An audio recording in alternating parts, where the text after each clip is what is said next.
What's up, otakus? Um, Hope everybody's having a great week.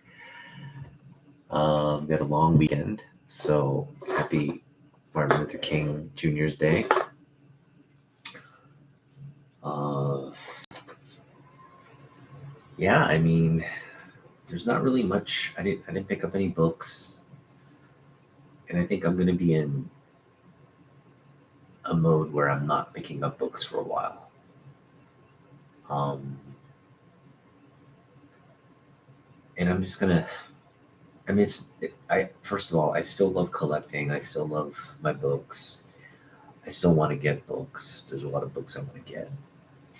It's just I don't think it's a necessarily a great time to buy right now because the market is really taking a dip right now, and it seems like there's a lot of people kind of in my situation where they're on the sidelines and they're, I mean, if they see something they really like for a good price, um,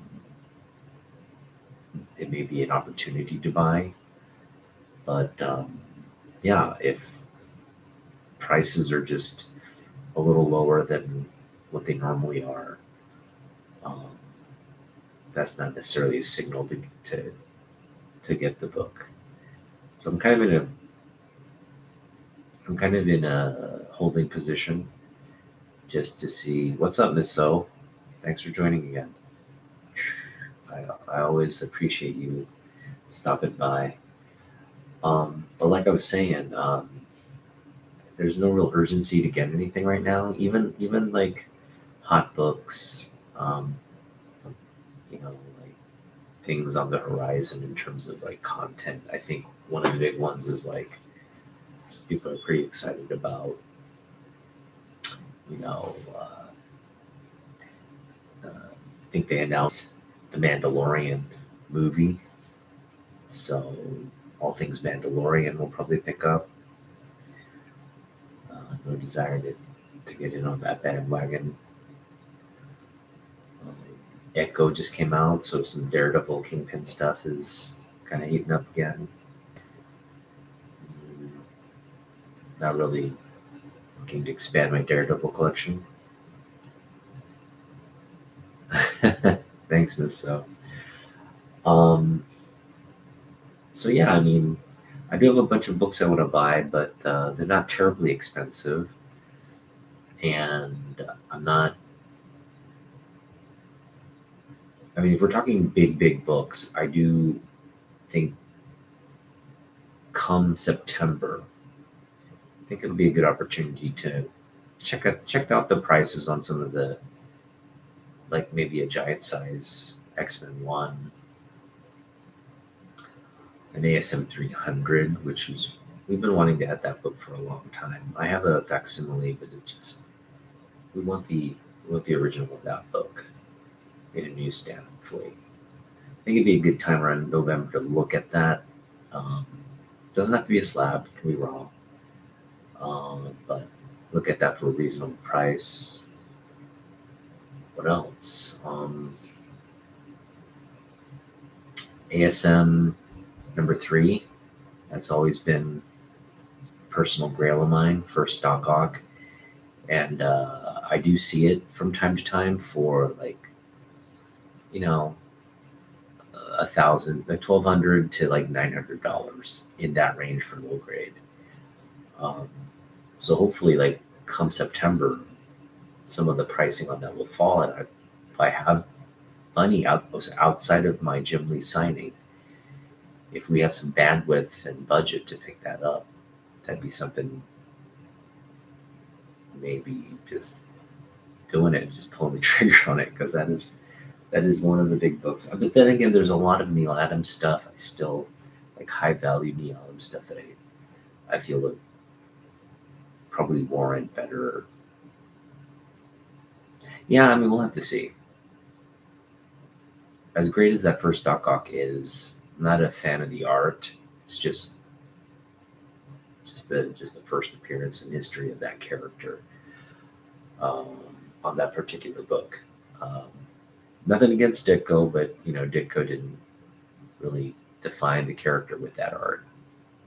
He didn't define any of the characters with this art. It was more Romita Senior. So there is a Romita Senior Doc Ock book um, that I'd love to add. So maybe rather than focus on that, maybe pick up the Romita Senior book and then get some other Adams keys. But anyway, I'm just thinking out loud there, looking kind of far down the road. But that's my mindset. My mindset is there's nothing urgent that I feel like I need to buy. I don't have much budget anyway to go out and really get anything. Um, and again, we have that plan to go to Rogue City Comic Con in September. What's up? What's up, DAGR? Dagger cards. I'm actually trying to sell a bunch of my cards. I still love sports cards, but I think my passion's been overrun by comic books. Who knows? Maybe my love for um, sports cards will come back. Just I got all this old stuff. It's all old, like the players from players I grew up watching. Ken Griffey Jr. He's my favorite player of all time. And really, I was into baseball before Griffey Jr., but I just became a fanatic about the Mariners and Griffey Jr. when he came into the league. And I was trying to collect every card that came out of Griffey. I mean, I've got a sizable Griffey collection. But when he kind of had injury issues in Cincinnati and he retired and all that, and just kind of fell out of cards. And I was in South Korea as well. You don't have access to really sports cards out there. It's not that big of a deal in South Korea. So but anyway, I am kind of going off in tangents. What this video is about is what I like to do sort of at the beginning of the year. I do like to focus in on what I'm targeting, but kind of recalibrate the top 10 artists that I collect. I do this every year. And, last year we had a new entry into the mix. And we had, I think, one artist exit the list.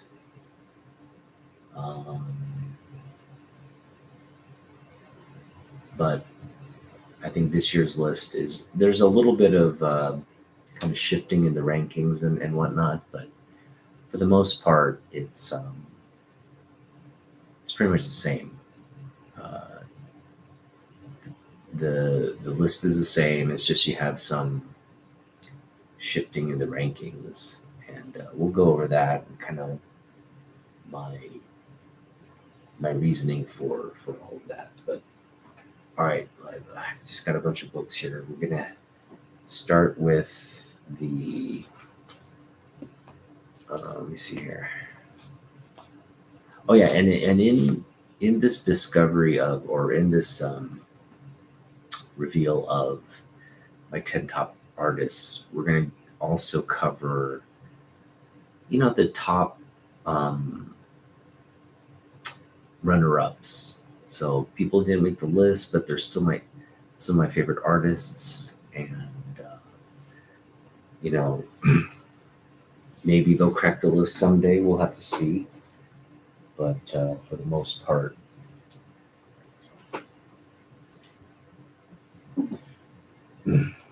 these are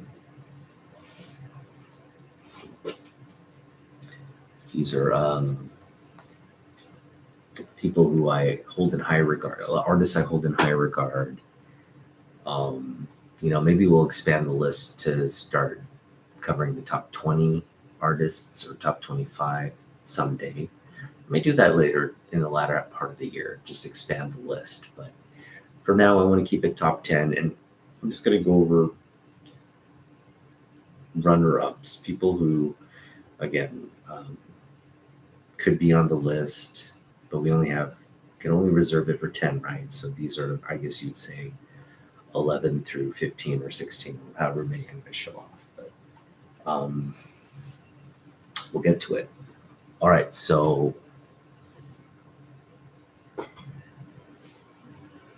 yeah, so Dagger, kind of the same. You got a Griffey rookie. Ooh, Upper Deck rookie. It's a big difference. Yeah, in terms of his rookie cards, I'd say Upper Deck is the one you want most. Next, you want the Donruss rookie card. Then I'd go with his score update. And then Flair, and then Donruss, and then Donruss, and then Flair. Yeah, I'd go Donruss, then Flair. Yeah, Donruss is a great. So his rated rookie, that's just a classic card. His Flair, the photo quality of the Flair cards are not as good. That Donruss is definitely a better, like, photogenic set. The score set is beautiful. I love that score, but they didn't release his rookie card in that 89. Was it 88? Was the premiere set? And then they had the 88, 89 score set. That 88 score set was just a beautiful set. I mean, that's a classic with the colors and just the vibrant photos.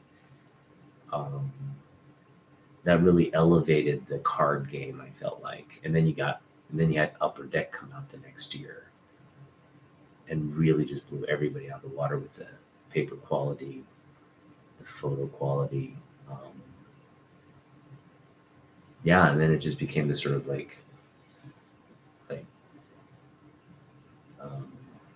you just had this influx of card sets and card companies coming to the market. Got kind of crazy. But yeah, it's interesting how cards and comic books and sports cards really, how popular they were as collectibles in that 90s period. I don't know what it is about the 90s, but it just felt like people had money and people were spending their money and life was good, I guess. It was good. I love the 90s. It got a lot of, I think it's when it's like the whole world sold out in the 90s. Just had this entire commercial sellout of everything. Musicians, athletes were selling out to brands, and yeah, it was a crazy time. But anyway, that period helped establish our current market and current hobby state. So it was a really interesting period where it just got really popular. Now it's sort of just a mainstay in collector culture, I guess. All right, but I'm digressing. So getting back to the list, we're going to go over the runner-ups. And again, these are just people that fall outside the top 10 artists I collect. I do want to get one more book, though, before I continue. I think it's in there.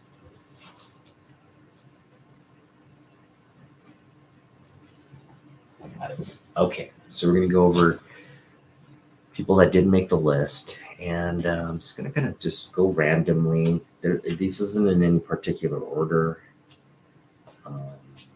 Just going to go random. And I think this is an artist I kind of pause and say, okay, is this the year I add Alex Ross to the list? And He definitely is one of my favorite artists.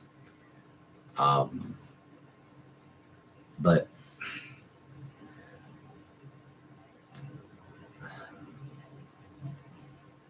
his work doesn't feel like a comic book.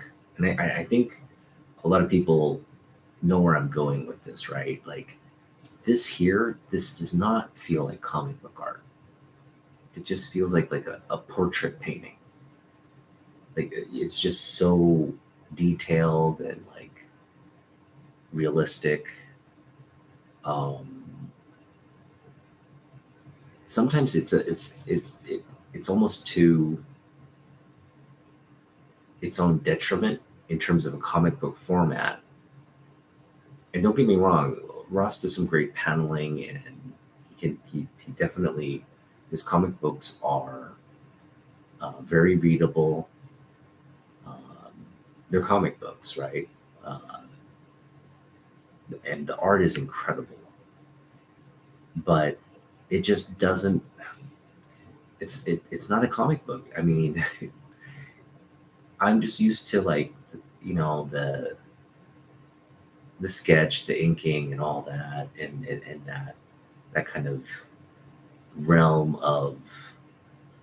I think you can do more in that realm, right? You can like um, not define everything by sort of like shadows and light, and that it has to look realistic and the dimensions and all that. Like Kirby's a great example. You could stretch what you can do with the animation. Whereas artists like this, it's kind of like if you do stretch it, it tends to distort um, this kind of style. So I hope that made sense. I'm just saying, like, I love Ross, and Ross comic books are great to read. It's not like the art is necessarily a distraction, but it just doesn't feel like a comic book. If you look at the history of comic books, you look at how pretty much everybody else how they do comic books. It doesn't feel that way. So I think that's one. That's one. It just stands out. Like it's just kind of like this outlier and stands out, and it's sometimes tough to reconcile in my mind. I consider him an amazing artist. It just doesn't feel like comic book art, and Ross isn't the only one. There's a lot of people like that, where you're just like, it's not comic book art. Um, but definitely one of my favorite artists. Um, and so, in kind of doubling down on that, uh, here's another great example. Archer. Archer's another one of these like just dynamic artists. But at the end of the day, like Archer doesn't do comic books. He just does the covers, and I'm happy with that. I'm fine with that. And in the same way, hey Kenneth, what's up? In the same way, Archer, in terms like a panel story, I'm sure he could do it. I'm sure he'd do a great job. It's just this kind of art is like it's like portraits. You just would expect them to do portraits when they're doing action, or you're creating, depth, or just like creating a scene where maybe the character is not so central. It's everything around the environment that's central to the panel, right? Or what's telling the story. Like Archer wouldn't necessarily excel at that, and and that's kind of where I fall with Ross. Ross actually does a better job of that. But like, here's a great example of like they're very similar on the cover, but when you get into paneling, I think Ross stands out. Um, who knows? Maybe Archer is brilliant. I just haven't seen enough of his work in terms of panel storytelling to really tell. But I will say this: the same way I love the Ross images and the Ross characterization and the realistic way they, Ross is obviously doing it with oil. He's painting his own sketches to bring out this, whereas Archerm is doing it more digitally. So, but it Archerm also does sketches and colors, color marker, like ink sketch and color marker, um, which looks fabulous. So it's not like he always has to do this kind of style. You can definitely do like a sketch ink and color as well. And have it look. It doesn't look this polished, but it looks great nonetheless. So yeah, I mean, those are the two great artists. Here's another artist that, yeah, and we just love. And David Nakayama is also known for interior work, but for whatever reasons, he's doesn't get the opportunity to showcase that all that often. And he's been doing a lot of great covers. I just like to see him do more, interior work. Not that I go out and buy that, but it would definitely go out and buy a Nakayama run of a book if if it's something worth reading and getting into. So, but yeah, like this is just a great example of why I love David Nakayama's beautiful Psylocke cover there. It's just so gorgeous. All right, some other artists. Definitely from my collecting era, we love Kevin McGuire. He has such just a dynamic style about him.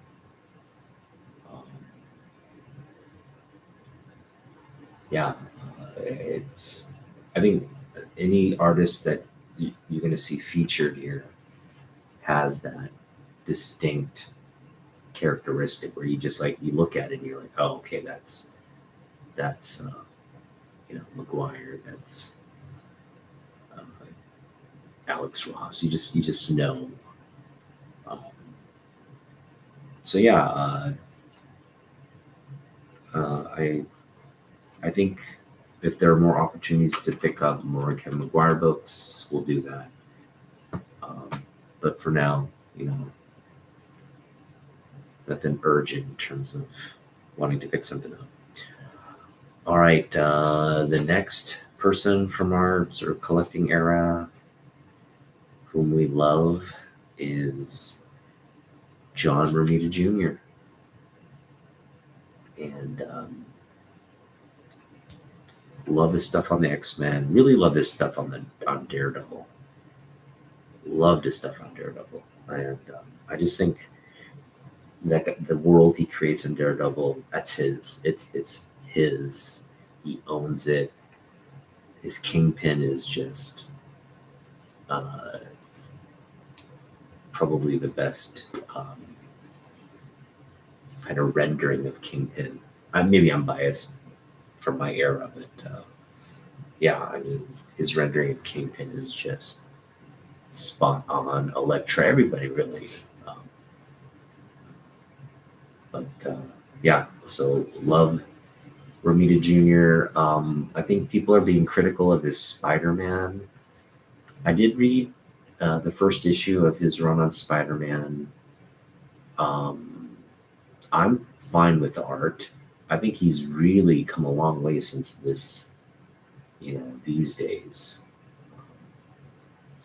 And he still has the same style. It's just, I think his work's become a lot more polished, and I don't know if it's because he's working with other artists But yeah, I mean, there's a little bit of, I guess, mm, like this is a great example of what I'm saying. Like this is a great comic book artist, in terms of the line work, the color and the shading, and what you can do in a panel and scene. He understands that really well.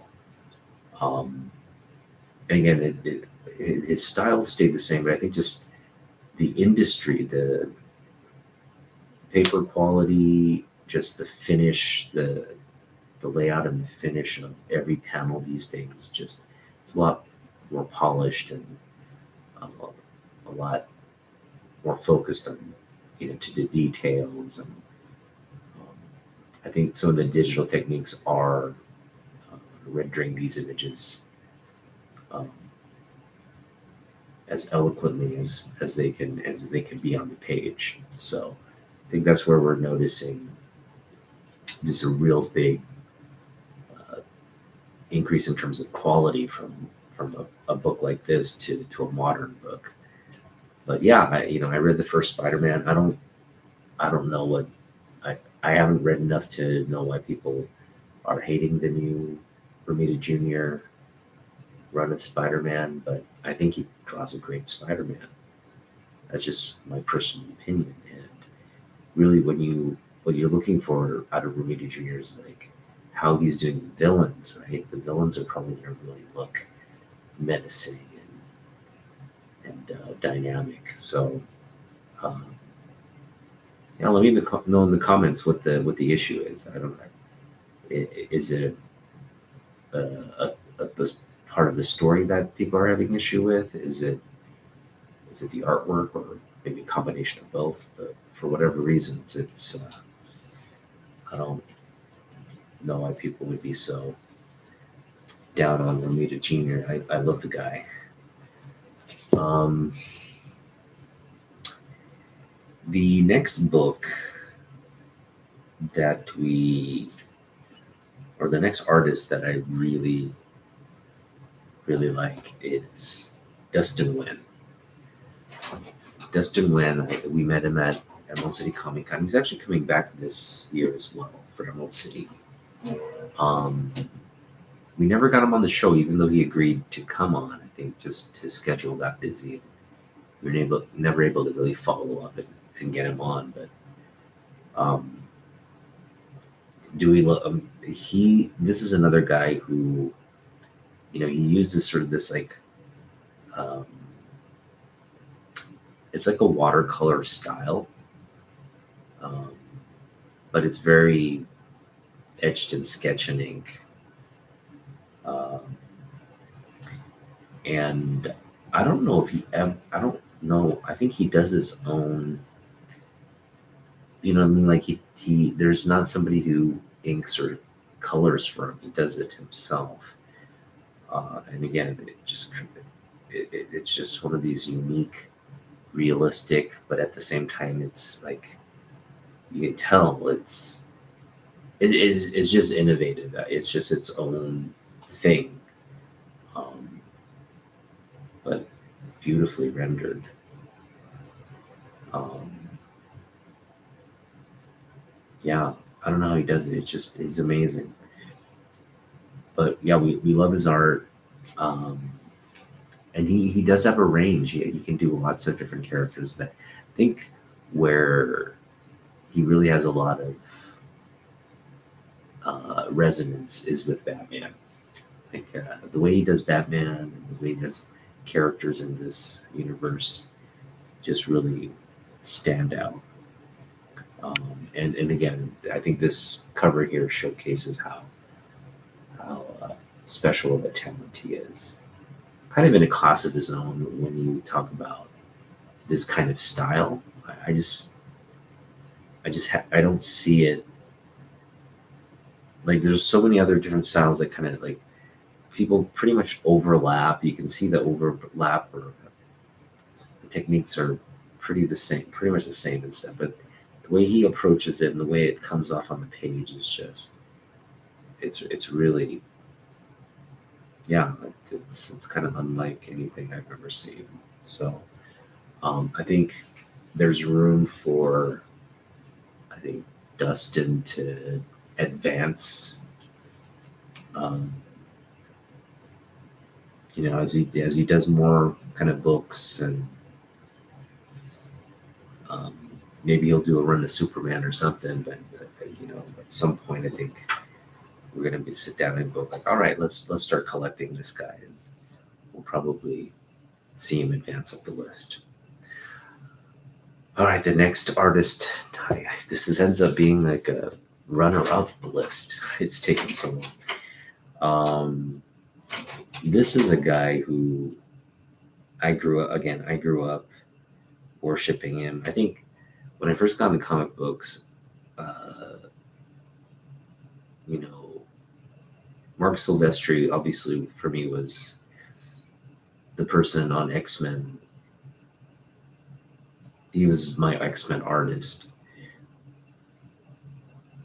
But I think early on, what really attracted me to, especially this title, Classic X-Men, and other things X-Men related that Art Adams worked on, was his artwork. Like these kinds of covers, these kinds of interior or cover work.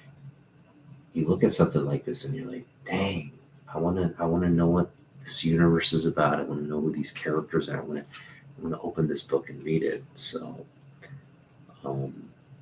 love Art Adams' work, and he's another guy who's just been doing it his whole career. Very dynamic style, very dynamic art, but so talented, and again, this kind of stands in a class by himself.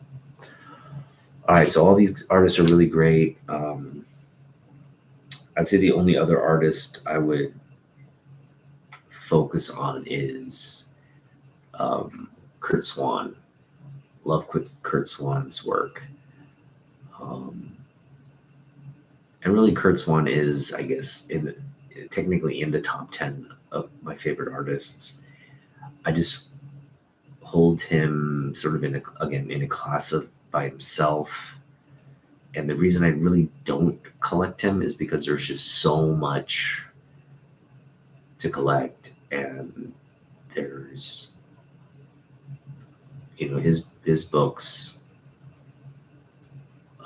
command way more value. So it's kind of a big lift to say, okay, I'm going to start collecting, Silver Age DC, because that's pretty much Kurt Swan was everywhere on DC. So another guy who we'd love to collect more of. Just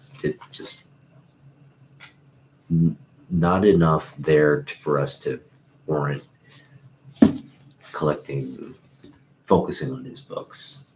But again, we're kind of subconsciously doing that whenever we're picking up older books. I'm just like, okay, it's Swan art, we'll pick it up. It's kind of like one of those things, like, if it's a good price and it's Swan art, Superman or Action Comics, something to that effect, we'll do it. We'll pick it up. All right, now we're into the list. We're into the list, and I guess we'll start here with our number 10 artist.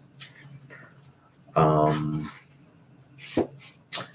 number 10 artist is, I think I have him back here somewhere. I have him somewhere. Where did I put him? Here we go. Our number 10 artist is Mike Zeck. And I mean, these are just two great examples of why we love Mike Zeck.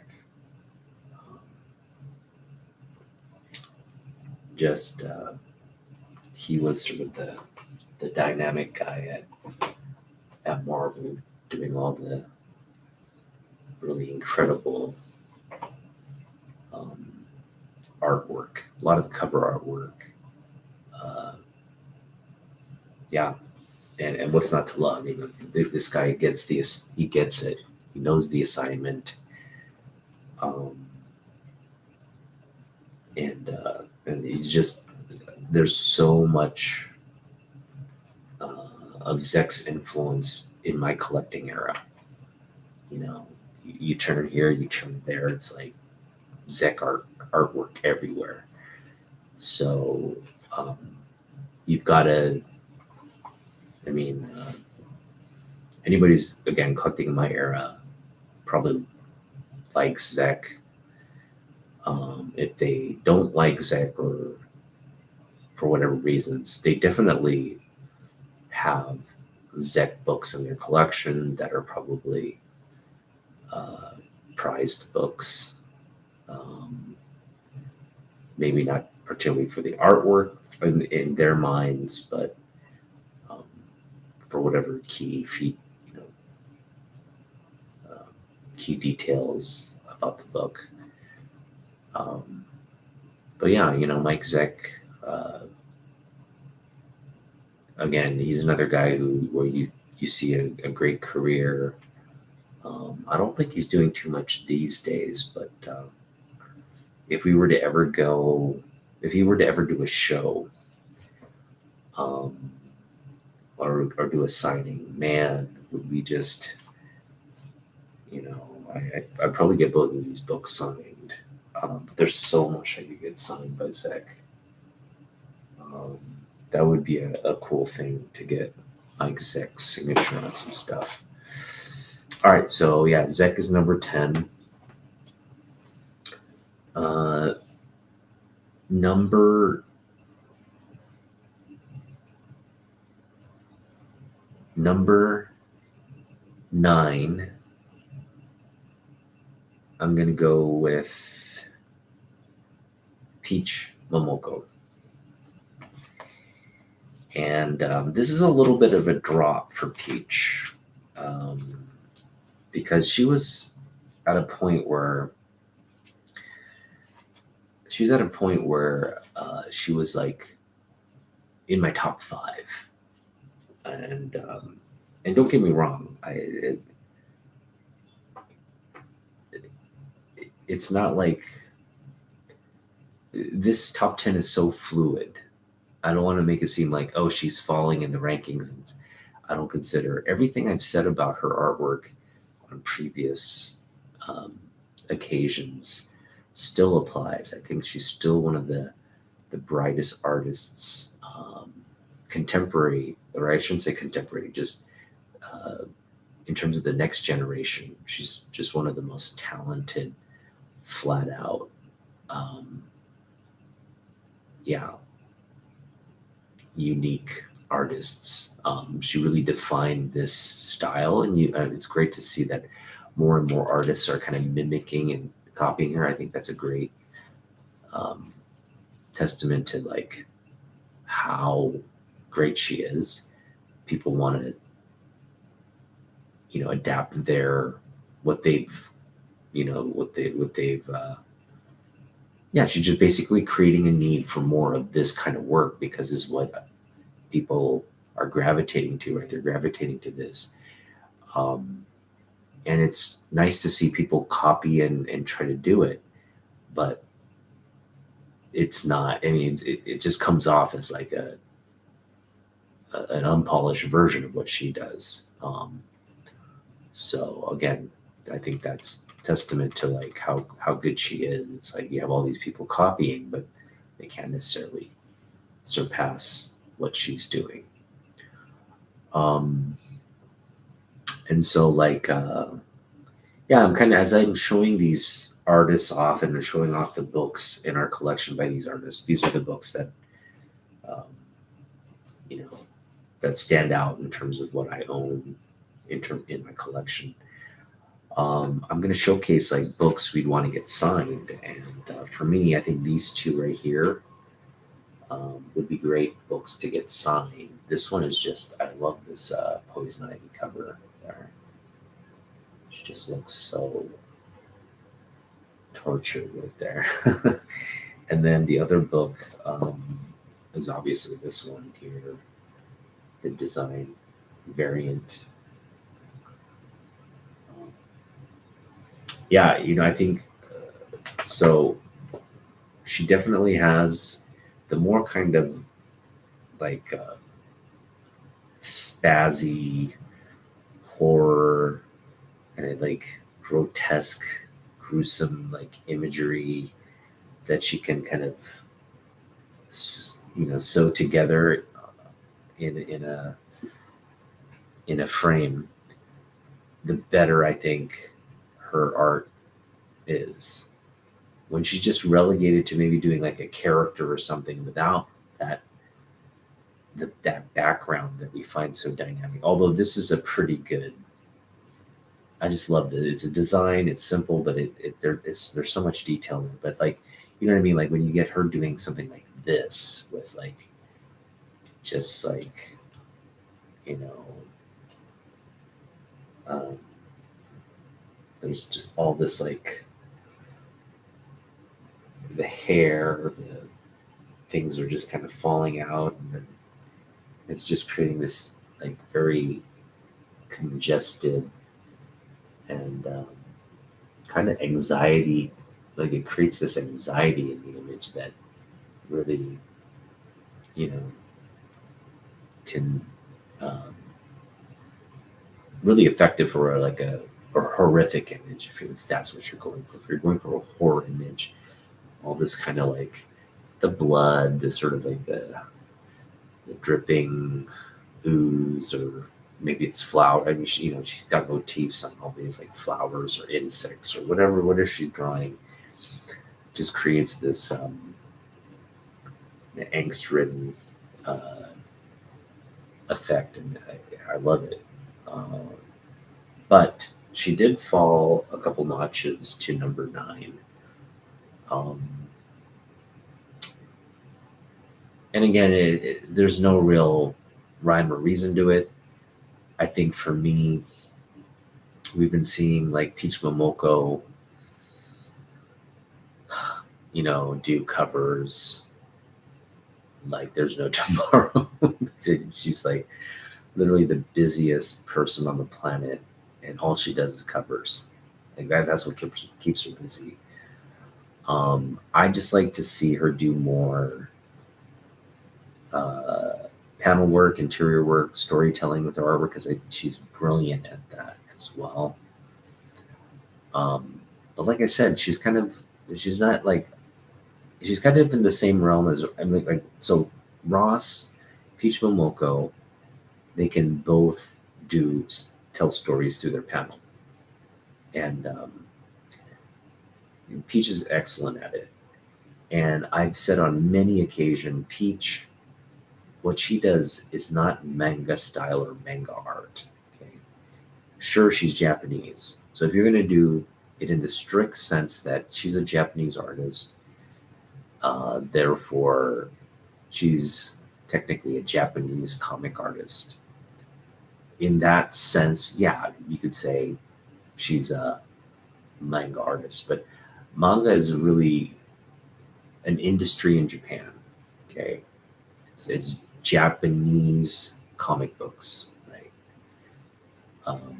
But she's a Japanese artist working in America, doing American comic books. And again, what she's doing is an American style of comic books, not a Japanese manga style. But I went to great lengths to make that distinction and make that point. And then I don't know, I think maybe there were some forces at Marvel or something. Maybe she had like a meeting with some of the Marvel people. Whatever reason, she started doing like chibi style in her artwork. And that's a manga technique. So she had kind of refrained from doing that, but I think I don't know, maybe she was uh, appeasing her fans, or maybe again, I think it's more Marvel telling her to be more manga like just lean into the manga style. We want you to bring that element to this market because there's a whole subculture of people who love manga.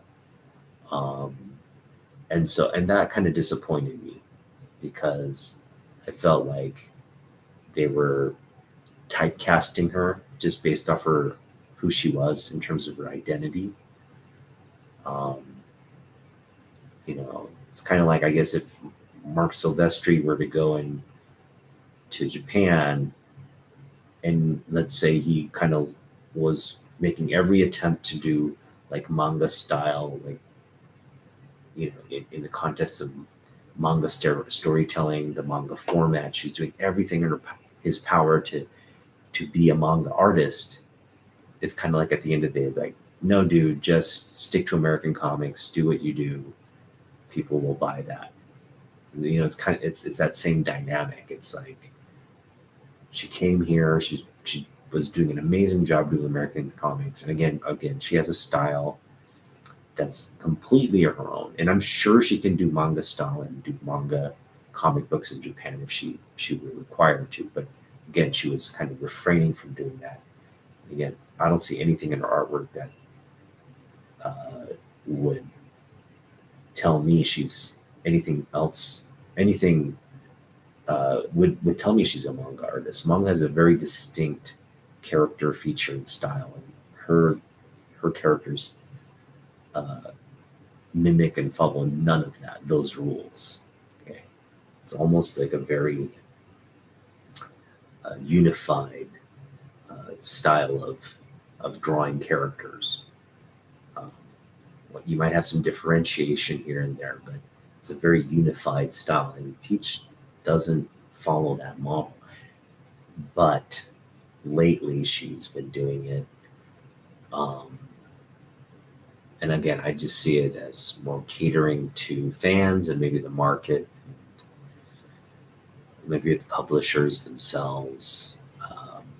But again, she's changed that about her artwork. So I'm just kind of like now seeing her as like the token manga style comic book artist working in America.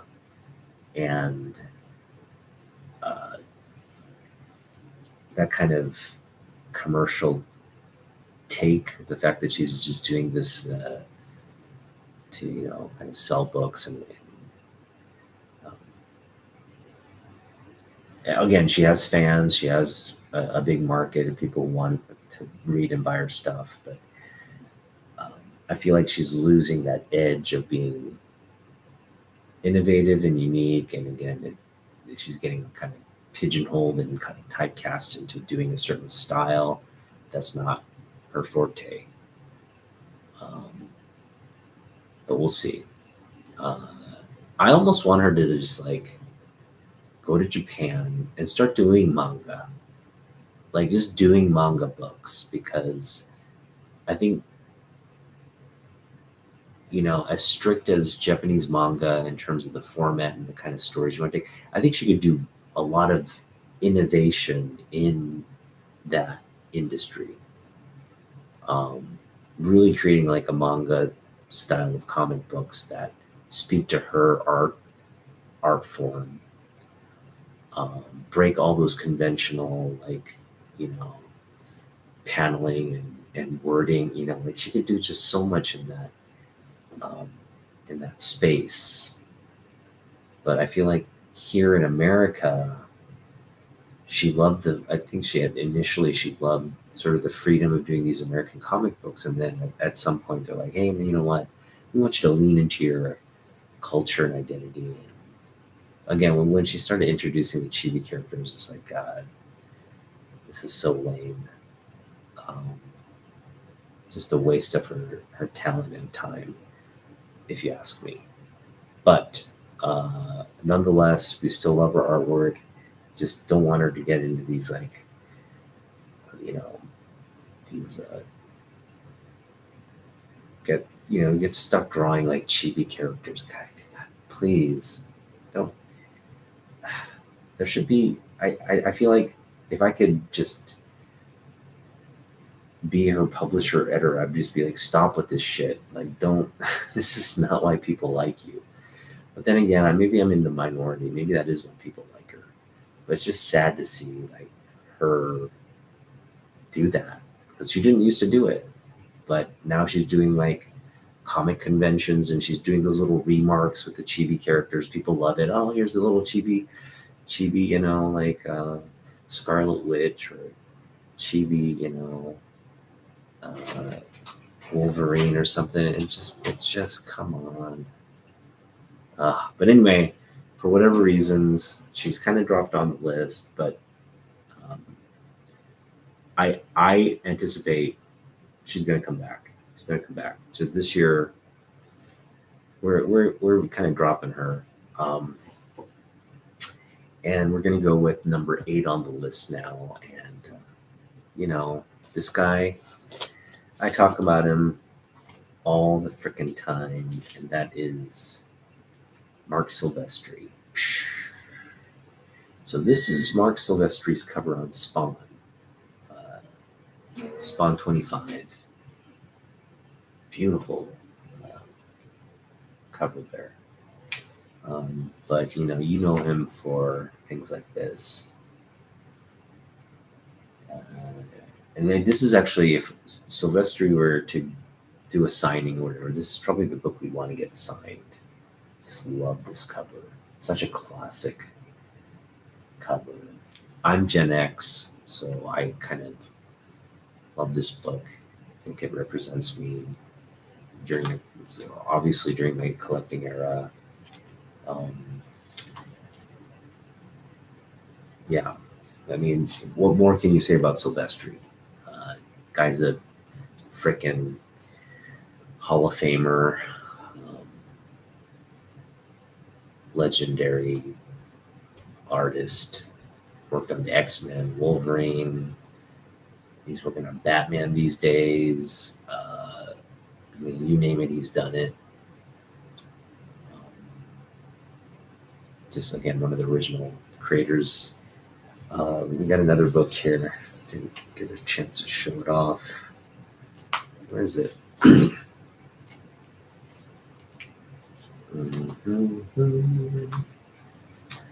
was here. Here it is. We got this She Cyblade this year. Boom, look at that. And this goes to show you, like, so Cyblade in a lot of ways is like Psylocke, right? Cyblade, come on. I mean, if I didn't show you this right here and asked you who that character was, I mean, there's only a few guesses you can make before you land on Psylocke, right? And I wish Silvestri had done more like Sexy Psylocke, because he obviously gets the assignment here. He literally, like, okay, I like Sexy Psylocke, I'm gonna make a book around her and call her Cyblade. But anyway, Silvestri is just one of those guys, like, he's going to perpetually be on my list. And, again, I think I do need to expand this list, because for Mark Silvestri to sit at number 8 on the list just feels weird. It feels like, no, he should probably be higher. But again, that's how packed this and loaded this list is. So yeah, we got Mark Silvestri at 8. The next artist we have is Michael Turner. This was a book I recently picked up. I just love this cover. Yeah. And everything I said about all the artists up to this point can be applied to Michael Turner. We just love his rendering of these characters. I mean, just a real unique and dynamic style that he has. And, I just love how he does his anatomy too. He's just such a great anatomical artist. Again, along with the line work,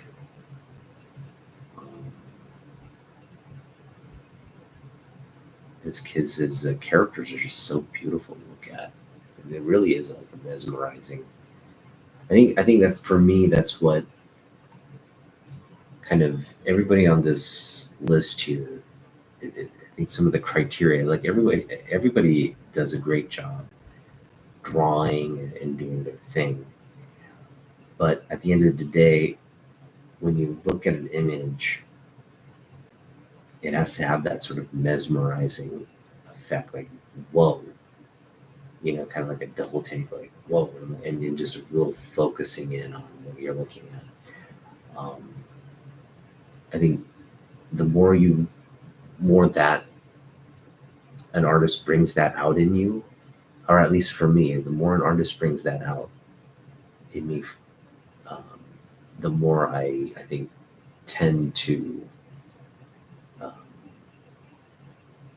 put them in that category of like, okay, this guy is just one of my favorites. Um, I think a long time ago I mentioned this artwork. A lot of it is just like, it's like a happy pill. It's like a dopamine drip.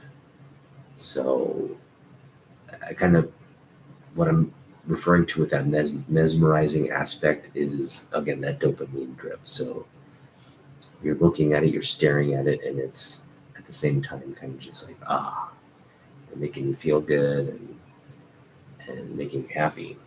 That's ultimately. So there you go. In a nutshell, Michael Turner makes us happy. It's a dopamine drip book.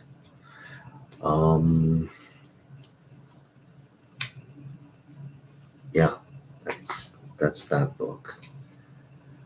And I picked up a lot of Ballin this year, Brian Ballin. And Brian Ballin is new to the list. Last year he made the list. I think he kind of debuted there at the very tail end. He might have been like 9 or 8. I have to go back and look. But he's jumped all the way to number 6. And the reason being is, just like I mentioned, the dopamine drip. The dopamine drip.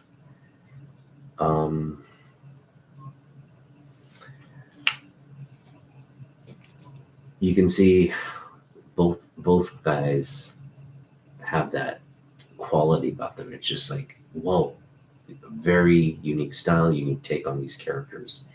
So I consider these guys as kind of like, they're just jockeying for my attention and my position. They're really in that same category of like incredibly talented comic book artists, people who can render not only a full page, but render panels and tell the story,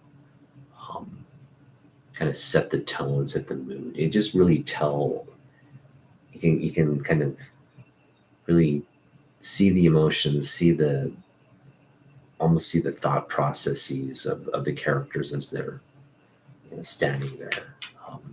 And that's what great artwork does, right? It kind of clues you into like the larger, sets the larger scene for the image. So yeah, Ballin took a big leap and took a big jump, and we're kind of obsessed with picking his stuff up, actually. I think when I go to a show or a comic book shop, I think I'm more focused on picking up Ballin than any of the artists we've mentioned thus far. And that's a special place to be, because like I don't pick up every Silvestri book or Michael Turner book that we run across. I used to try to pick up every Peach Momoko book, but it's gotten to the point where no, we're not going to do that because you just can't keep up. And again, there's like a commercial aspect about her artwork these days where she's just trying to sell, she's just marketing Marvel shit. And for me, that's just like, it loses its mass appeal when it's just, it's so commoditized like that. So hopefully she starts doing books and starts doing less covers, but at this point, like, she's just kind of in that zone where she does a variant cover, everybody wants to go out and get it, and I get it. It is incredible stuff, but there's just so much of it out there. In terms of collectability, I'm just not as focused on it as I used to be. But then again, when you see her put another incredible and dynamic, dopamine drip comic out, I'm sure I'll set my focus on it or something. But again, like Peach, Mark, Michael Turner to a certain degree, Mike Zeck. I'm not like looking to pick. If I run into their book, I'm not looking to pick it up per se. It's not like a big priority, but I think right now Bolland is kind of at that cusp of like, oh man, I want to. If we can pick up more Bolland, we'll do it. If we can, it's just kind of one of those things. Like, yeah, let's focus on picking him up, and that's kind of where it is right now.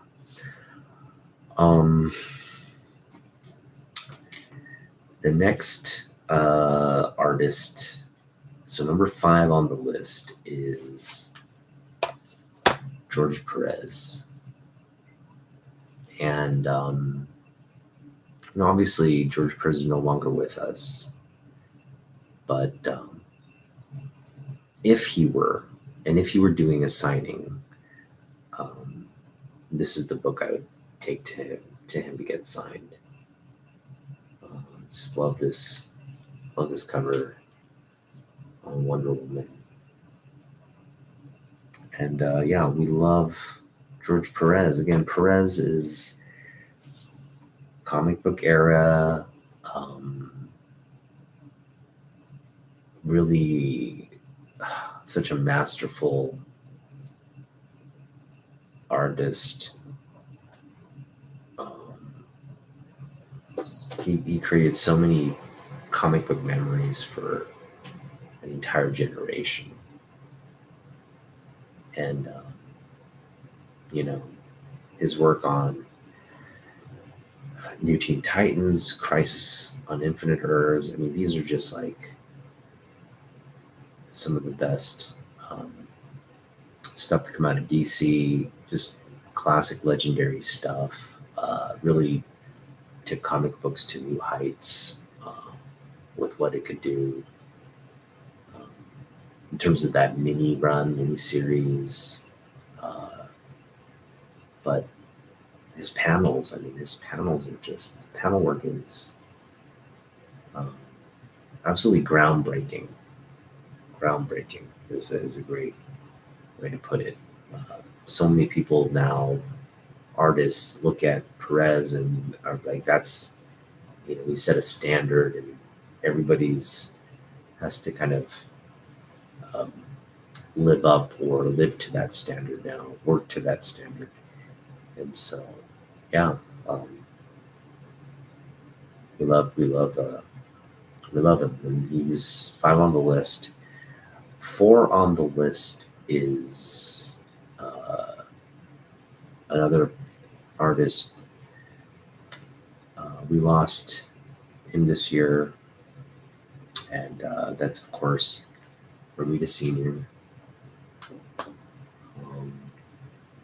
Never got the chance to go to one of his signings, unfortunately. Would have loved to do that, but I think one of the biggest regrets I have about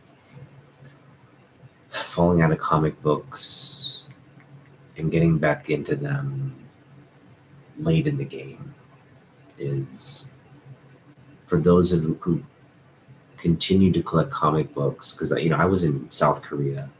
I was working.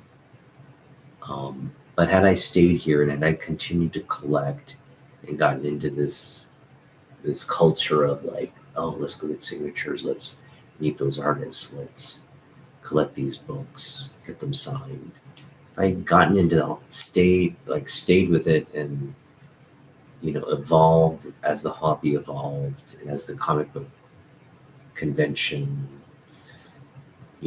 culture, I was an active member or part of that. Um, Basically, had I stayed in comic books as a collector and taken part in all the cool stuff that came afterwards, I know I would have definitely had net and had every opportunity to engage with these artists, right? And that's kind of like, when we got back in, we had a small window or opportunity to do that where we could have, oh man, it was a very small window, but um, it closed very rapidly. And again, it's unfortunate, but at the same time, it's a part of life. Things don't last forever, and really, it's a reminder you gotta cherish every moment and minute life gives you. And that is a hard thing to really live by, given how busy we are, how hard we work, uh, how difficult it is to just even maintain our personal relationships. Um, but to have those moments and connect with people, especially people we look up to and people whom we admire. Um, those are special, and so I was really fortunate again to meet Larry Hama. Um, you know, Larry's not on this list because we don't. He's not really known for his artistic work. If we were to put together a writers list, he would definitely be one of the top writers on that list, if not the top. Um, it's just,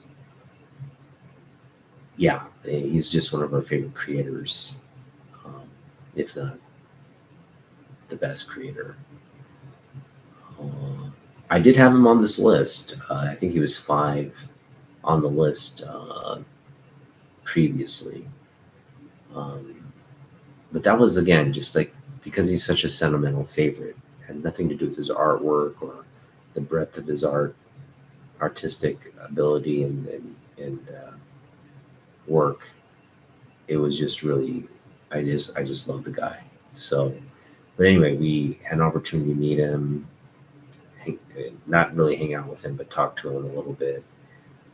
Send a lot of books, and that was great. Yeah, I just was like, dang, okay, checked off a bucket a bucket list item, and that was great. All right, moving on to number 3 now. And number 3 artist is, at this point, it's like I can just kind of talk in circles about what we said so far, but everything that's been said thus far, you can magnify it by, 2 or 3 with this guy. He's just a living legend, John Byrne.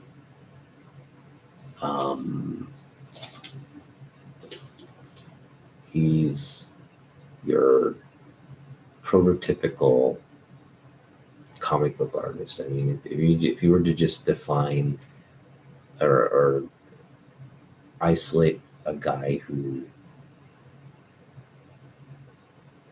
in terms of talent, what he represents in the industry, just everything. When you talk like first ballot comic book Hall of Famer, Byrne is a no-brainer, right? All these guys are no-brainers for that, but Byrne especially, um, just so talented. He can do it all too. He can write, he can just do all the panel and coloring and inking and everything. Create his own freaking book. He doesn't need. He's like just a solo job. Um, that's how gifted this dude is, and so many great titles. You're talking. This guy worked on Superman. He's worked on X-Men. He's worked on the Avengers. I mean, what hasn't he worked on? The guy's just, again, my collecting era. I was fortunate. I mean, he was doing stuff before I got into books, but really got to catch him on sort of the tail end of X-Men, just throughout the 80s and 90s. So, yeah, hands down. Um, I think what's telling is Jim Lee is, I think I have something like almost 300 books of Jim Lee now. But Byrne is no slouch either. I've got like probably close to maybe over 100 books of Byrne as well. So it just goes to show you, like, in terms of what I collect and where that PC, where that focuses in terms of what I collect, that PC sweet spot definitely is like a lot of Byrne stuff and a lot of Jim Lee stuff. That's just the best way to characterize it in a nutshell. All right, so that was number 3 artist, and number 2 artist is the man, the legend, Neil Adams.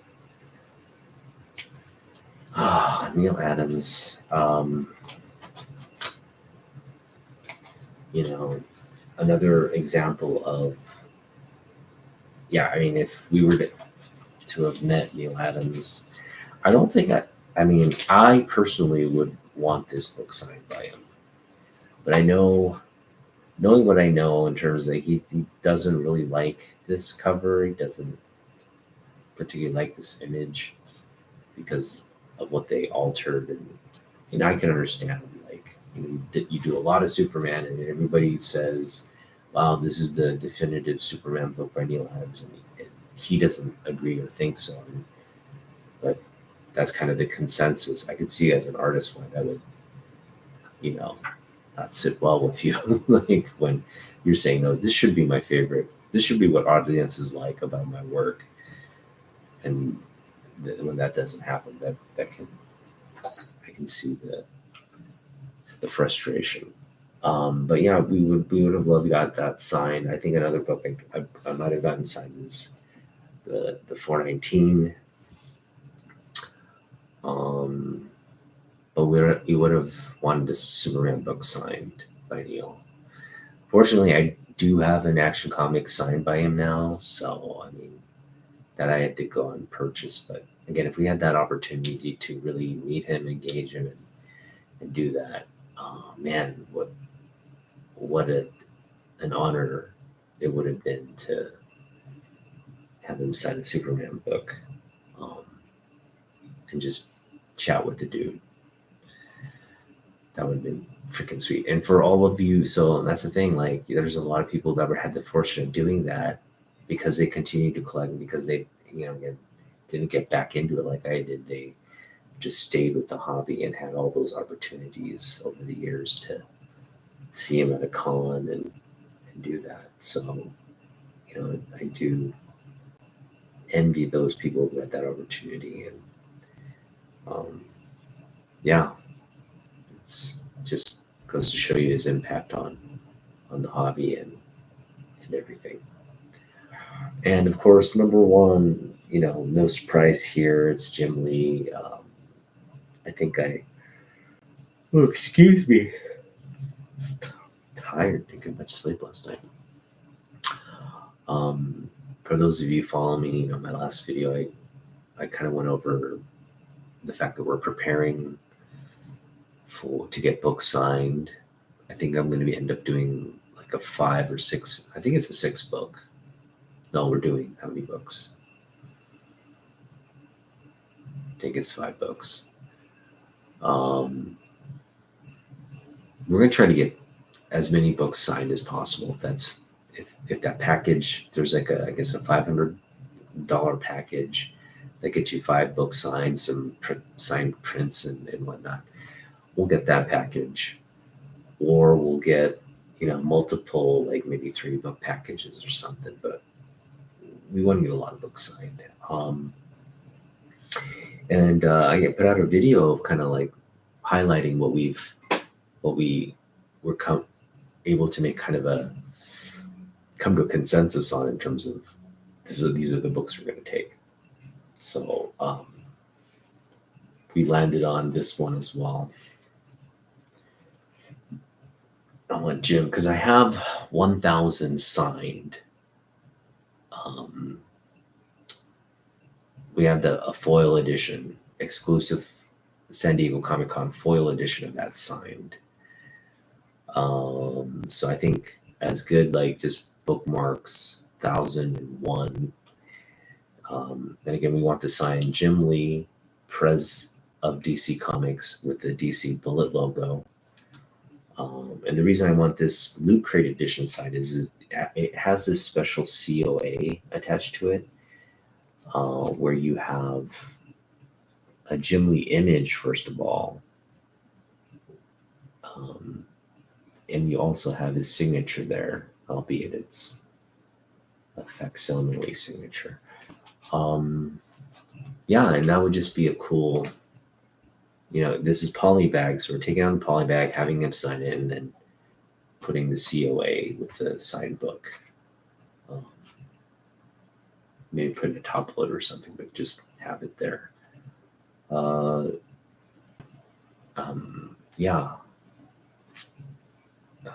In terms of Jim Lee books, we had a lot of pickups this year. And just an update on the Jim Lee book count. I really have to check my I have it up here so I can check for you guys. I really have to check my list, because I always I kind of know the whereabouts of it. I just lose track of the actual number. I think we're at like 275, somewhere around there. But let me pull up that data just to make sure it's not popping up here.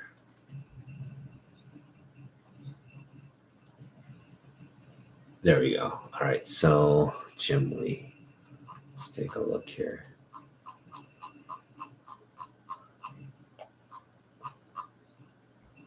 Now, I did make a lot of progress on Jim Lee books this year. I think at the start of the year we had I want to say we had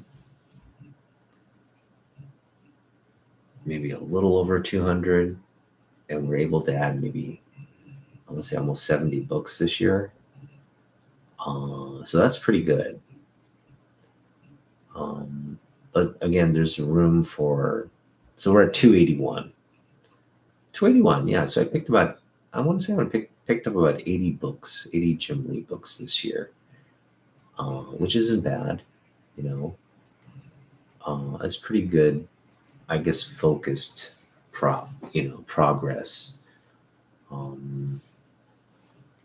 I did also pick up a lot of doubles of Jim Lee, which we don't want to do anymore, but they're just some books you have to pick up. Like, I think I picked up maybe 3 copies of Darker Image, and I need to stop doing that. But again, when it's like, when you pick it up for 50 cents or a quarter, you almost have to, just for the potential spec value of it alone. Another thing I can't resist picking up is X-Men Annual #1. Just love that book. Just love that cover and book. So just one of those things like, you got to remind yourself, hey, just because it's there, you don't even necessarily need to buy it. Um, but it is what it is. I'm going to continue doing it, to be honest. Like, those are books I'm just kind of like, those are the, I mean, they're not all the books, but again, for a price, if you're out there hunting and, you have like options between getting a new book for maybe not as, again, 50 cents a quarter, right? Or $1 even. And you're looking at a book which you like, you don't have in your collection, or something you just, man, this shouldn't be in here for $1. I would buy this even at a higher price. And when it gets to that, anyway, we've got to stop doing it. But at the same time, a part of my brain is like, no, we need to keep doing it, especially when we find them in those kinds of situations. Oh yeah, Captain America Annual number 8 is a great set cover.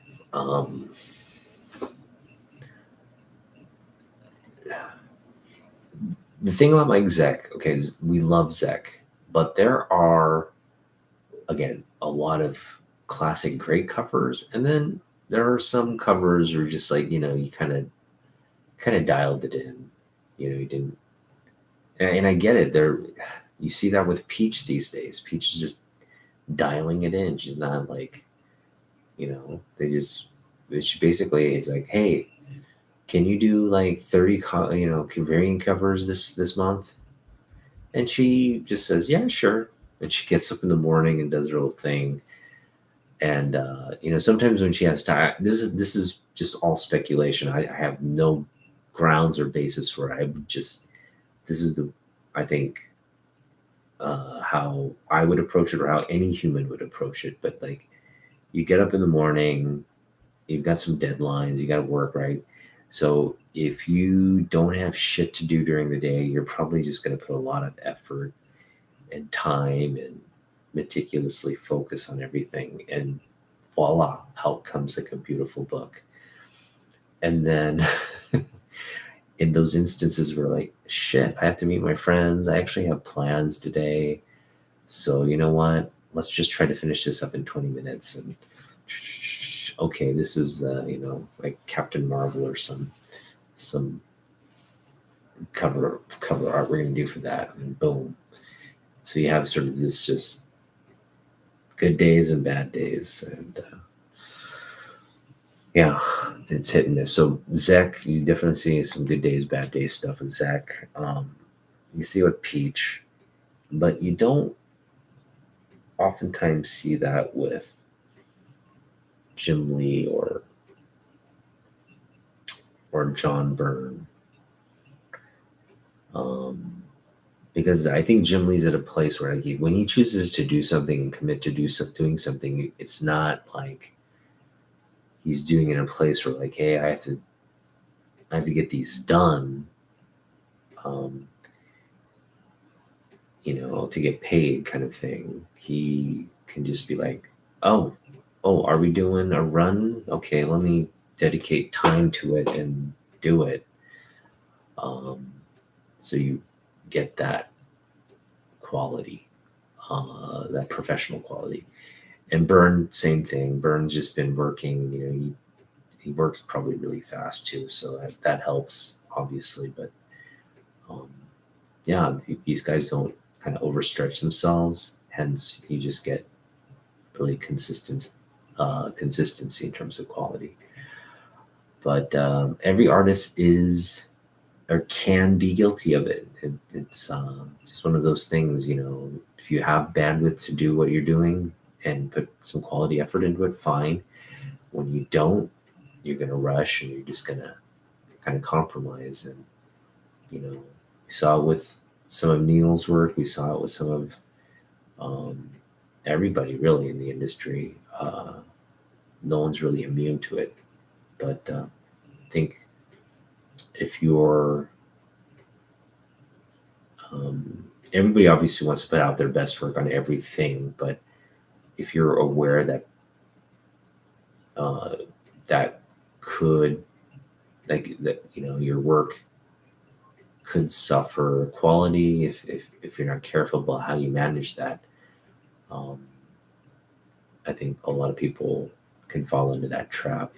And luckily, there's some artists that you don't, you look at their breadth of work, and that doesn't apply to them. So, um, again, some of the names I mentioned, uh, happily so. Yeah, Peach did a lot of the Nightmare covers. Those are great. Um, I think for me, that's where Peach really is like kind of um, stands in a sort of a category and class all by herself. Um, Although recently, like I said, a lot of people are copying her style. And so when we get to a point where there's enough people doing it and they're doing it well enough to where, like, she's not so standalone anymore, I think, um, you know, we'll see how she adapts. But I think she has the ability to really, like, turn on the, okay, you know what? You want to try to copy my style? All right, try copy this, and just really turn it on and be like, oh no, okay, so not anybody can do what she does. Kind of, I think she has the ability to just turn it on. It's just right now, she's kind of like, I still think, still defining um, what she's going to do in this industry. And I think she ultimately, like, from a career perspective, she obviously wants to do comic books, right? She wants to work on comic books, but it's a different workflow. You have to collaborate. And so I don't know if she necessarily, uh, at some point, I'm sure right now she wants to do it, but at some point, maybe if there are limitations to how effective and how well she can do it in terms of a time management and project management workflow. Because again, I think she's one of those artists where she needs the time. She needs to kind of, like, get those creative juices flowing, and just whatever that brush does at the end of the day is what you see is what you get, kind of thing. So if she's kind of like, oh, I'm just, oh man, it's not like she can crumple up the paper or erase or anything, like that's not her thing. So if she, like, is not feeling it in that moment when she's doing it, can really affect the quality. So I don't know. Uh, for me, I hope she does more comic book, and I hope she does it in the style she's been doing, like Demon Days, right? She just continues to do it in that style. And again, she doesn't need your typical, like, word bubbles and all that. Like, she can pretty much tell a story, minimal conversation, minimal dialogue, and still, like, tell a dynamic story, like set some large, uh, you know, scenes together that don't need any kind of communication, just boom, boom, boom, like images, kind of like a silent issue in that sense. Like, you don't necessarily need to describe and tell us what's going on. We can see it. We can see what's going on. We can see the story. We can see how this character, what they're feeling or what they're experiencing, through the artwork alone. And yeah, just hope we see more of it. Just hope we see more. And it really comes down to, like, people buying the books. And I know Demon Days has been, I think it's sold well. I would imagine it would have.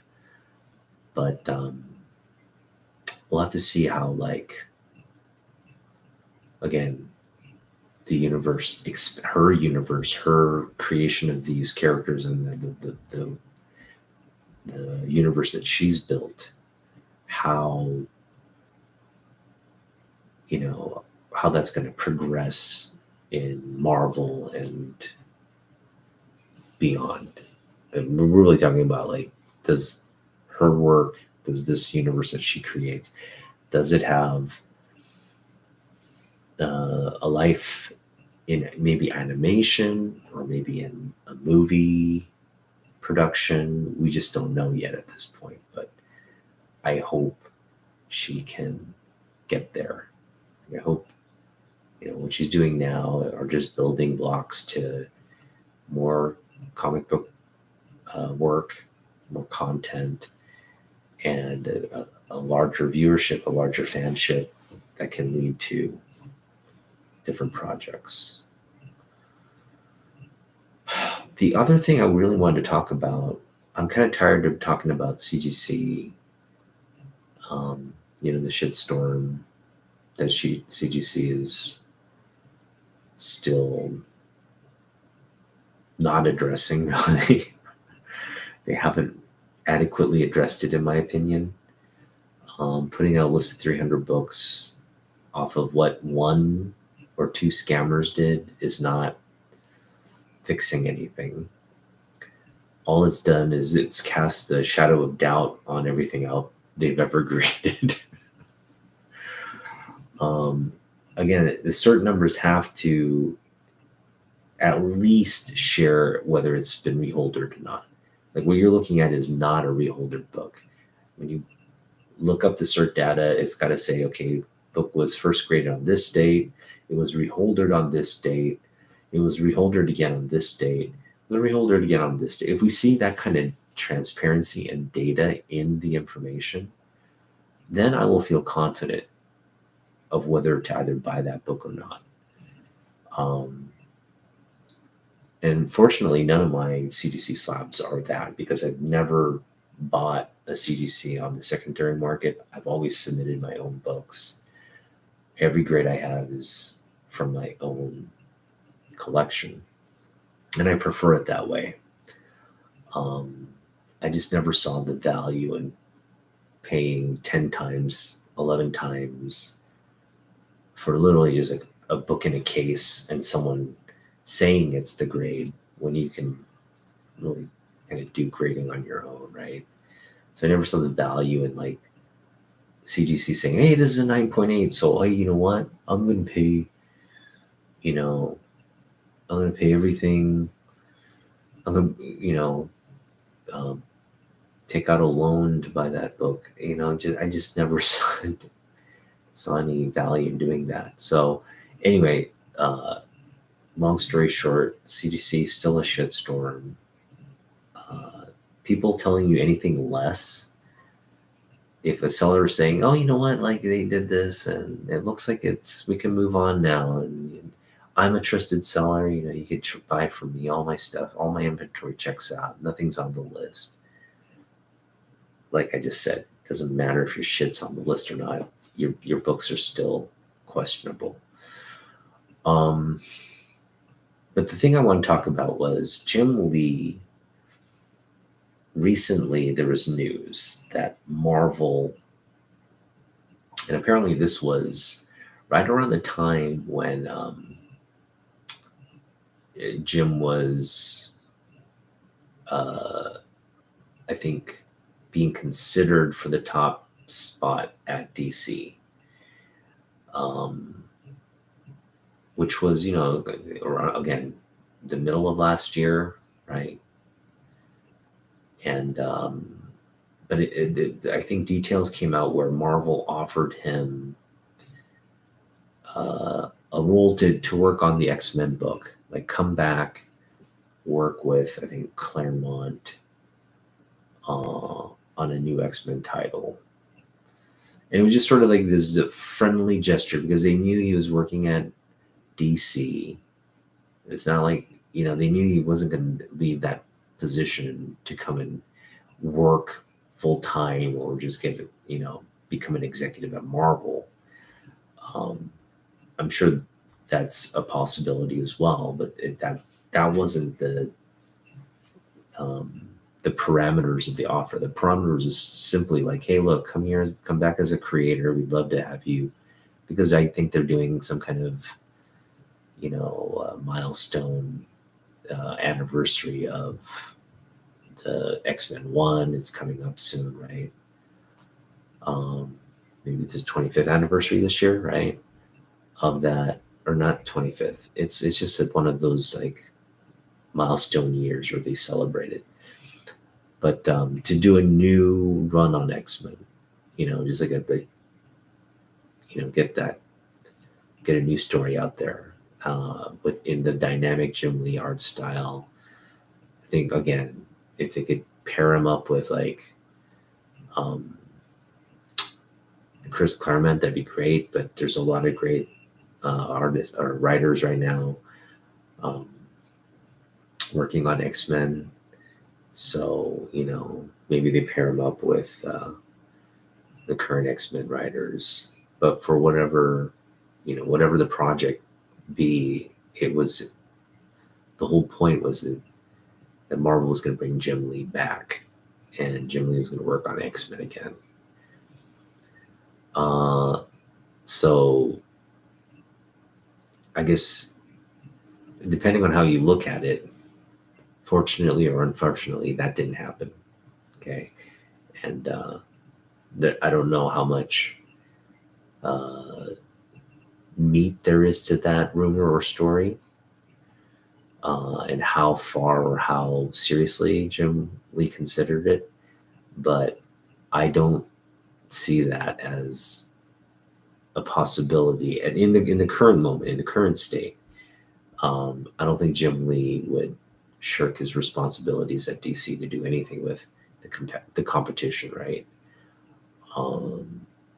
So it was sort of just more, I think, a marketing ploy or some kind of stupid stunt at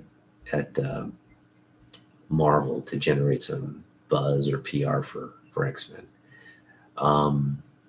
Now, having said that, you'll recall on this channel, I said before it's all said and done, before, when Jim Lee draws his last panel, draws his last character or draws his last line in comic books, I said he'll probably return to Marvel and do X-Men again. I said that. I said when he decides to hang it up, he decides to call it a career. Okay.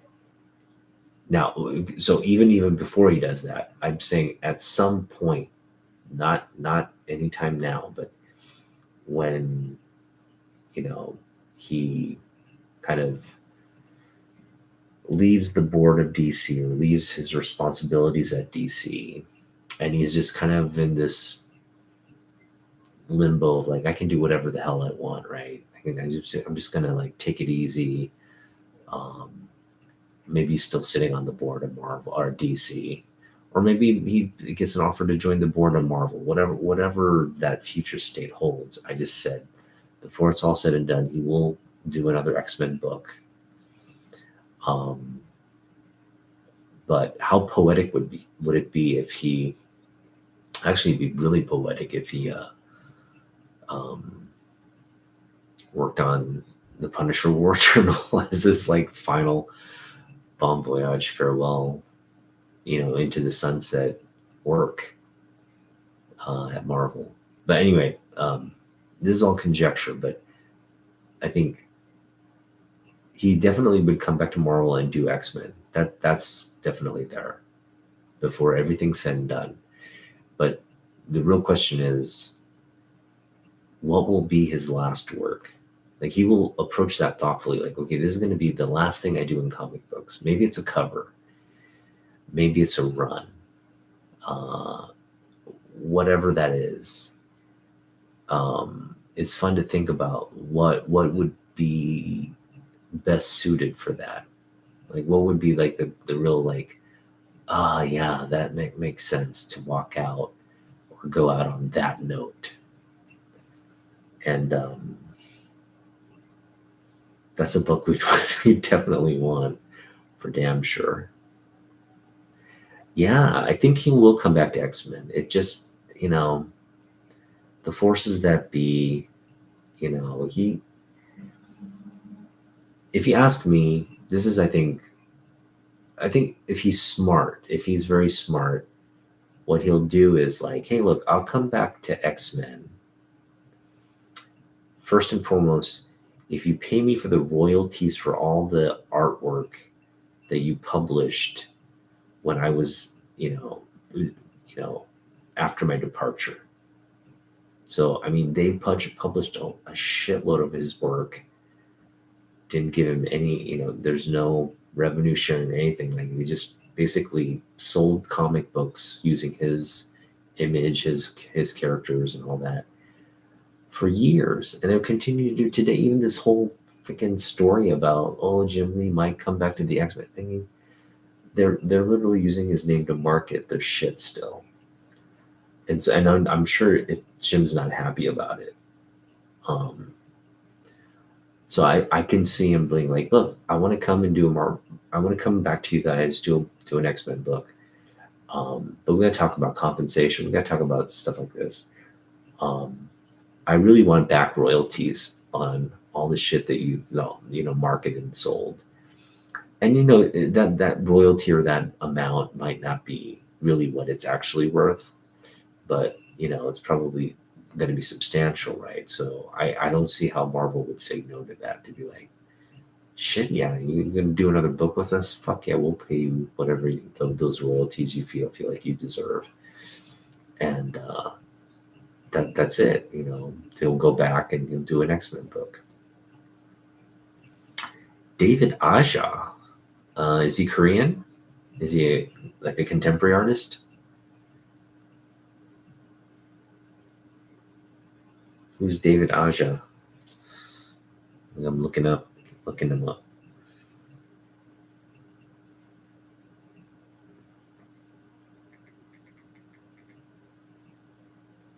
Oh, David Ajala. Is that who you're meeting? David Ajala? Oh, he did the art for the...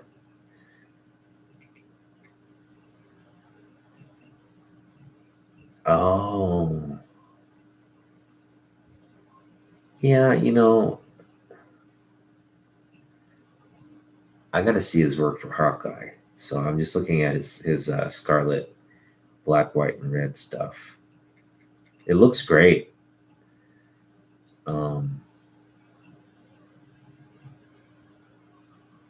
Yeah, I like this stuff. I like this art. Reminds me of David Mazzucchelli. Good stuff. Yeah, David Mazzucchelli is another artist I like. Okay, that's great. I mean, I wish I was into modern books, like stuff that's coming out now. I'm not. I wish I was. I just don't have the bandwidth or time to buy and read books like that. There was a time I did that, back in the day when I collected. But let me clarify that statement. Back when I was at the height of my collecting days, this was in high school and college.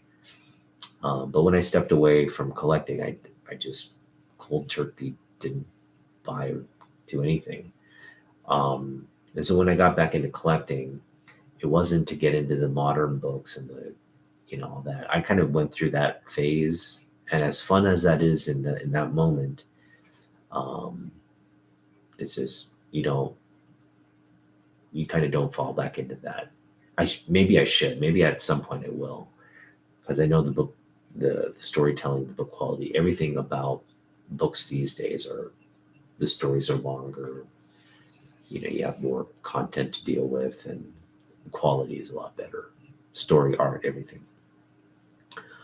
But for me, getting back in was like collecting books from that era that I didn't really get to buy or really, you know what I mean? Like, you are still restrictive to budget in high school and college because you're not There's no income that you're earning. So as an adult, it's a little different. So for me, like, oh, getting back in meant, oh, I want to get those books I didn't have an opportunity to get. And um, again, really collect the artists I like, Jim Lee, and I think Jim Lee is just was a great opportunity to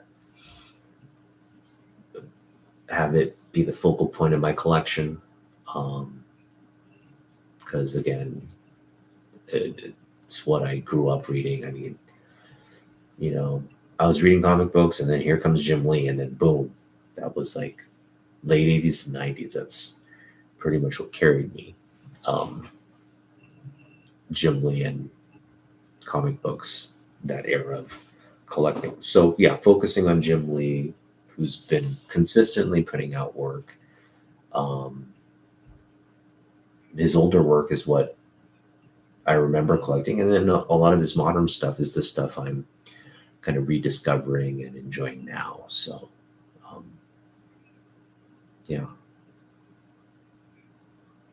All right, see you, man, AC. Thanks for hanging out, dude. Yeah, no, I hear you, man. I hear you, and that's what's great about this hobby. Um, that's your Jim Lee, dude. That's your Jim Lee, and I love that you have those strong.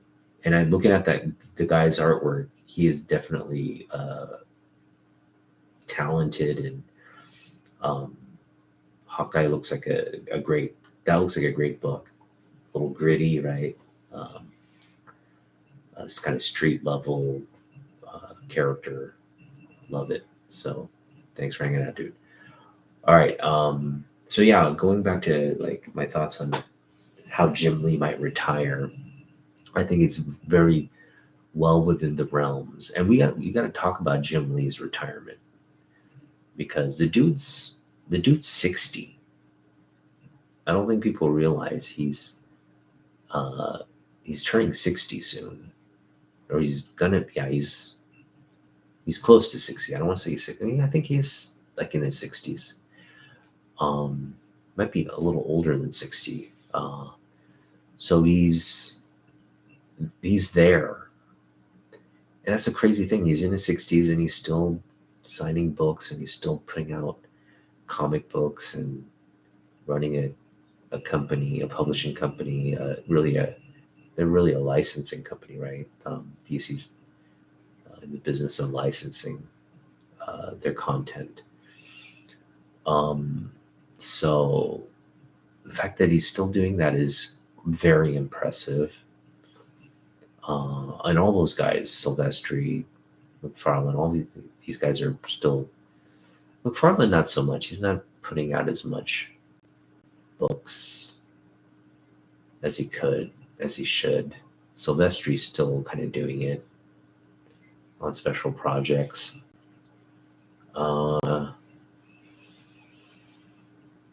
Really, what I'd like to see is Jim will continue to do big projects at DC. So just like, major marketing stuff with covers, variant covers.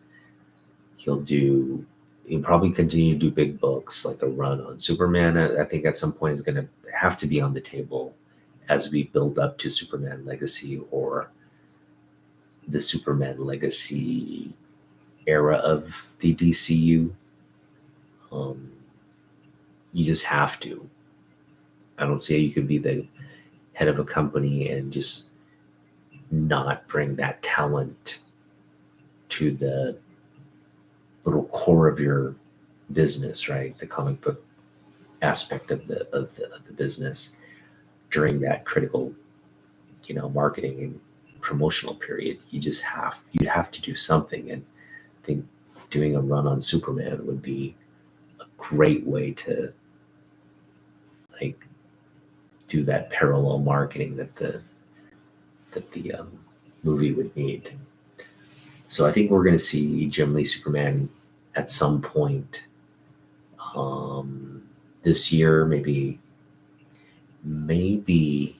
again next year, as the movie comes out, maybe a little before the movie comes out or after the movies come out.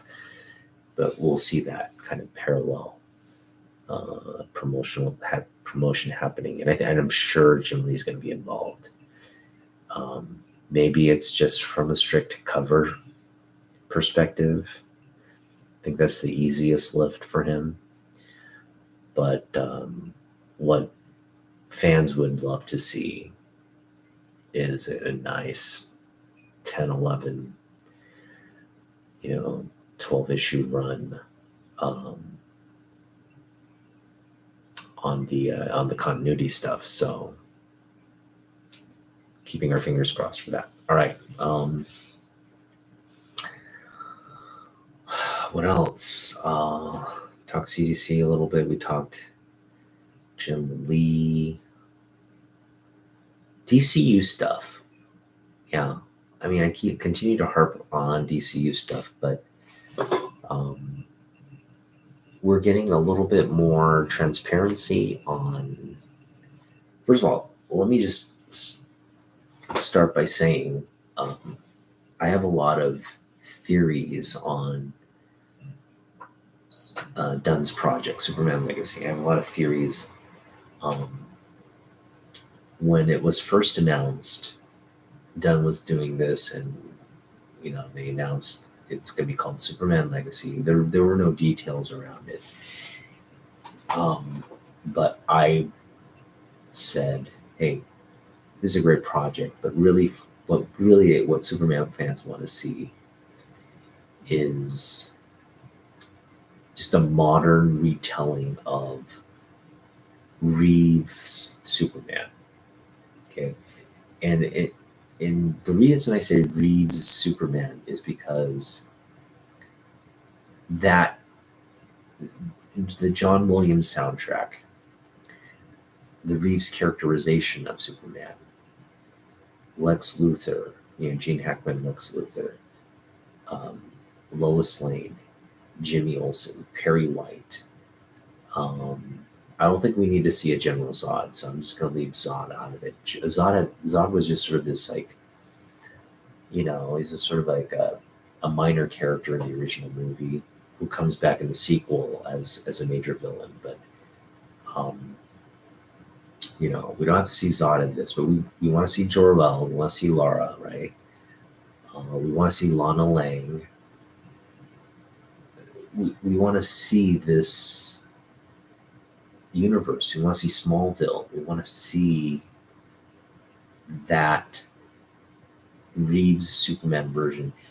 But when I say Reeves Superman version, I'm really talking about the comic book adaptation of Superman. So that 80s movie really came out 79, 78 or 79.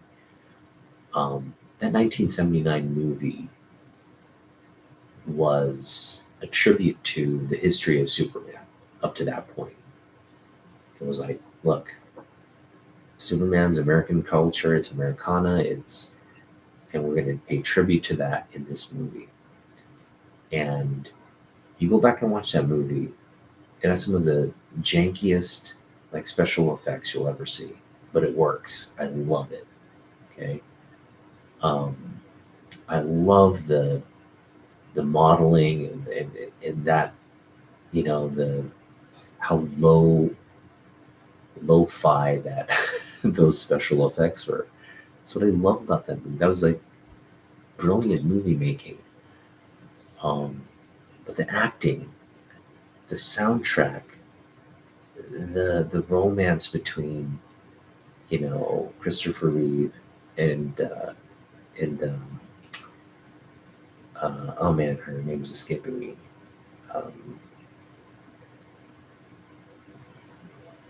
Margot Kidder. The romance between those two actors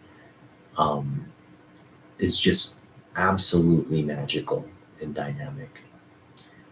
And so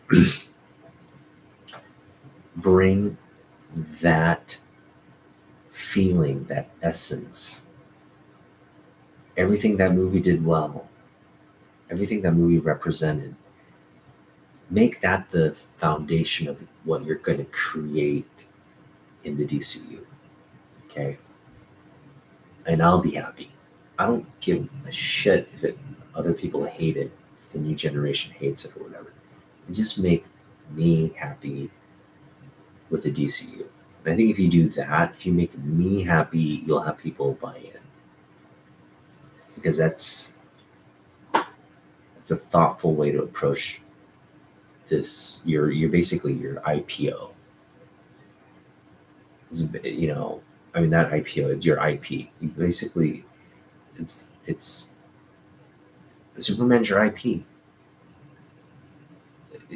I know it says DC, but it should just be the Superman S. That's what it's. DC is synonymous with the Superman S. It's really right. That's what they need to do. I'm sure all the data is pointing toward that anyway. It's got to be. You got to see. So this is what worries me. And this is what trips up a lot of projects, to be honest. Um, Star Wars, right? Star Wars is like, okay, we have a formula here. Let's just uh, create a new set of characters, okay? So we can sell toys to this new generation of kids. So if the suits come in and say, hey, look, we have this toy line, really, we just want the movie to be reflective of this toy line. Okay, we want to sell these toys. And that's where Star Wars really just hit just a road bump, you know, like when you try to sell something based on a previous hit to a new generation. If you're not doing it thoughtfully, if you're just trying to sell toys and stuff, kids aren't going to get into it. They're not going to buy it. Everything starts with like thoughtful, insightful, uh, creating an experience, a real like story and experience that's new to, that's new and fresh to a younger generation. And what surprised me was there's an entire generation of kids. I'm talking millennials, okay, or maybe Gen Z. No, I'm talking millennials. I think Gen Z might have had the opportunity to watch Superman at some point, but definitely the millennials haven't. Um, and I just find this perplexing. It's like, dude, you're into comic books, right? You're into comic books. Maybe but you're not into. Listen, so you're probably into Iron Man and all this Marvel crap, and I get it. You know, it's like Iron Man is like my Superman essentially, right? And I get it. Um, but you're into comic books, right? Why would you not at some point in your 23 years you've been, 20 years you've been alive, why wouldn't you just go out and rent the original Superman, which is a classic, and just watch it for 2 hours? It's a 2 hour, I get it, it's a long movie, it's a 2 hour movie. But why don't you just sit down and watch it? Because you're into comic books, right? There's so many kids right now. Yeah, I know what Superman is. I just haven't taken the time to watch it. I haven't sat down and devoted 2 hours to literally why you have an Iron Man, literally why you have uh, people in suits running around saving people, Spider-Man, everybody, is because of Superman. So whether you don't get into the books or whether you don't get in the movie, um, there's got to be a reason. Just don't let it be uh, laziness. Um, if it's just a true indifference, that's one thing. But if you kind of like care about comic books and all this stuff, and that's you, right? If you're saying, hey, yeah, I love comic books, I go to Comic Cons and I do all this stuff, in this hobby and industry, then you got to watch Superman, the original movie. Yes, devote 2 hours of your life, get a nice, high definition Blu-ray copy or something of it.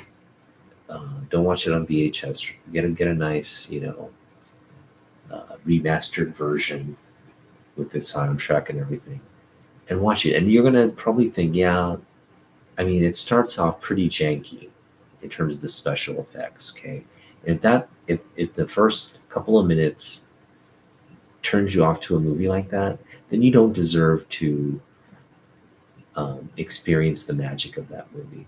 If that movie, like within the first couple of minutes, you're just like, man, what am I watching? And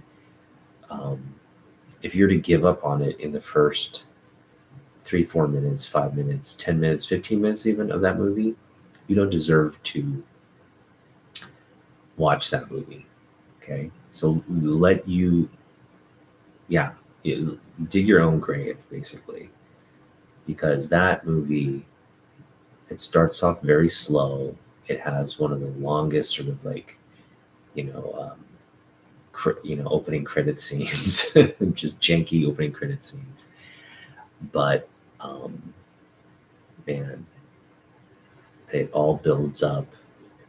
It all builds up to Superman rushing out of the revolving door and flying up to St. Louis. So if you can get to that point with the soundtrack, boom, dude, you're gonna relive the magic again. Know that it's an older movie and put the movie in its context, okay? And then ask yourself, man, if James Gunn is going to make a modern version of this story and capture all the sort of the magical elements of this movie in a modern retelling, cha-ching, it's money in the bank, okay? So for you to appreciate the projects James Gunn and the company are working on, for you to truly appreciate this project, you need to go back and watch that movie, because that's what they're working on. And this is what I honestly believe. I think, that's what they're working on. If you look at the casting, dude, David Cornsweet, he sounds like Christopher Reeve. I don't know if they told him to, in interviews, to try to sound like or mimic Christopher Reeve's, like, voice and his tone. The dude, I mean, you close your eyes, I swear it's like Christopher Reeve speaking. And he's a good-looking guy and a nice American act, young, good-looking, talented American actor to play. Very physical, also, kind of like Reeve. So great casting there. I'm sure they put a lot of thought into the other characters as well. So I'm really, really excited about it. But more than what I'm excited about that Superman movie for is what will come after. So, we got Superman, the original Superman movie. We got a great sequel. We got a interesting comedic third movie, and then we had an absolutely horrible fourth sequel. But we got 4 movies out of Christopher Reeve during the 80s, like a decade's worth of movies. And I watched them all. I didn't love them all. The first 2 are really the best, and then 3, 4, they're nice, but I think it just, in terms of like quality and writing and acting and everything, it just kind of fell off a cliff. And directing as well. So, but yeah, we got 4 decent movies out of it. So I guess in the overall picture, you can just say, yeah, it was a pretty.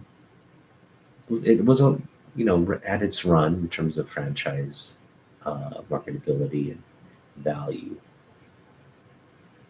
what I'm really excited about is if Gunn hits it out of the park with Superman Legacy, right? It sets the stage for doing so much more. And imagine if Reeves had the opportunity to do Superman today, okay, in this current climate and current context, if he did exactly what he did with today's special effects, um, today's directing techniques, and they made that movie today, first of all, it would be a box office hit, first and foremost. But think Reeves in a movie with Batman, Reeves flying around with Green Lantern, Reeves in a three-way love triangle with Wonder Woman, um, just hanging out with the Justice League, plotting against Lex Luthor and the Legion of Doom. That's what I'm so excited about. That is what is like the potential of where we could end up. Um, we were kind of like, oh, Zack Snyder's going to do this. He's going to bring the DC, he's going to bring the Justice League, the Legion of Doom. We're going to see it. We're finally going to see it. It didn't pan out. DC's been kind of like trying to put stuff together, Shazam, Flash, didn't go anywhere. Batman's sort of outlier, just kind of his own standalone, franchise, which is great. But imagine if we could really get Batman, Wonder Woman, Superman, the Justice League, the Legion of Doom, and bring something like Crisis, like build up to a crisis, right? That is what I'm most excited about. So in order to get there, I think you have to really build that foundational piece. You have to make Superman, bring back the Reeves appeal of that character. Bring what made Reeves and that Superman popular back in the 70s. Bring it to a new audience and modernize the story. Simple formula, and I think Gunn gets the assignment. He gets it. He knows the writing is going to be very key to this project. The actors are going to be very key. I love Corn Sweat, the casting of Corn Sweat, because when you close your eyes, you hear Clark Kent, you hear Christopher Reeve. Another thing I really hope they do is I hope they don't gloss over. I'm sure they may have come back to it, but I hope they don't gloss over his origin story, assuming everybody knows Superman's origin story. We had 8 seasons of Smallville. We have the movie. I just hope the origin story is there, because you have a whole generation of kids, like I said, who don't get it. So just bring up to a certain point, bring the Reeves Superman, establish the character. Yeah, get him to the point where I'm flying around Metropolis, I'm saving people. These are my colleagues that I work with. Establish all that first, then bring in the villain, bring in the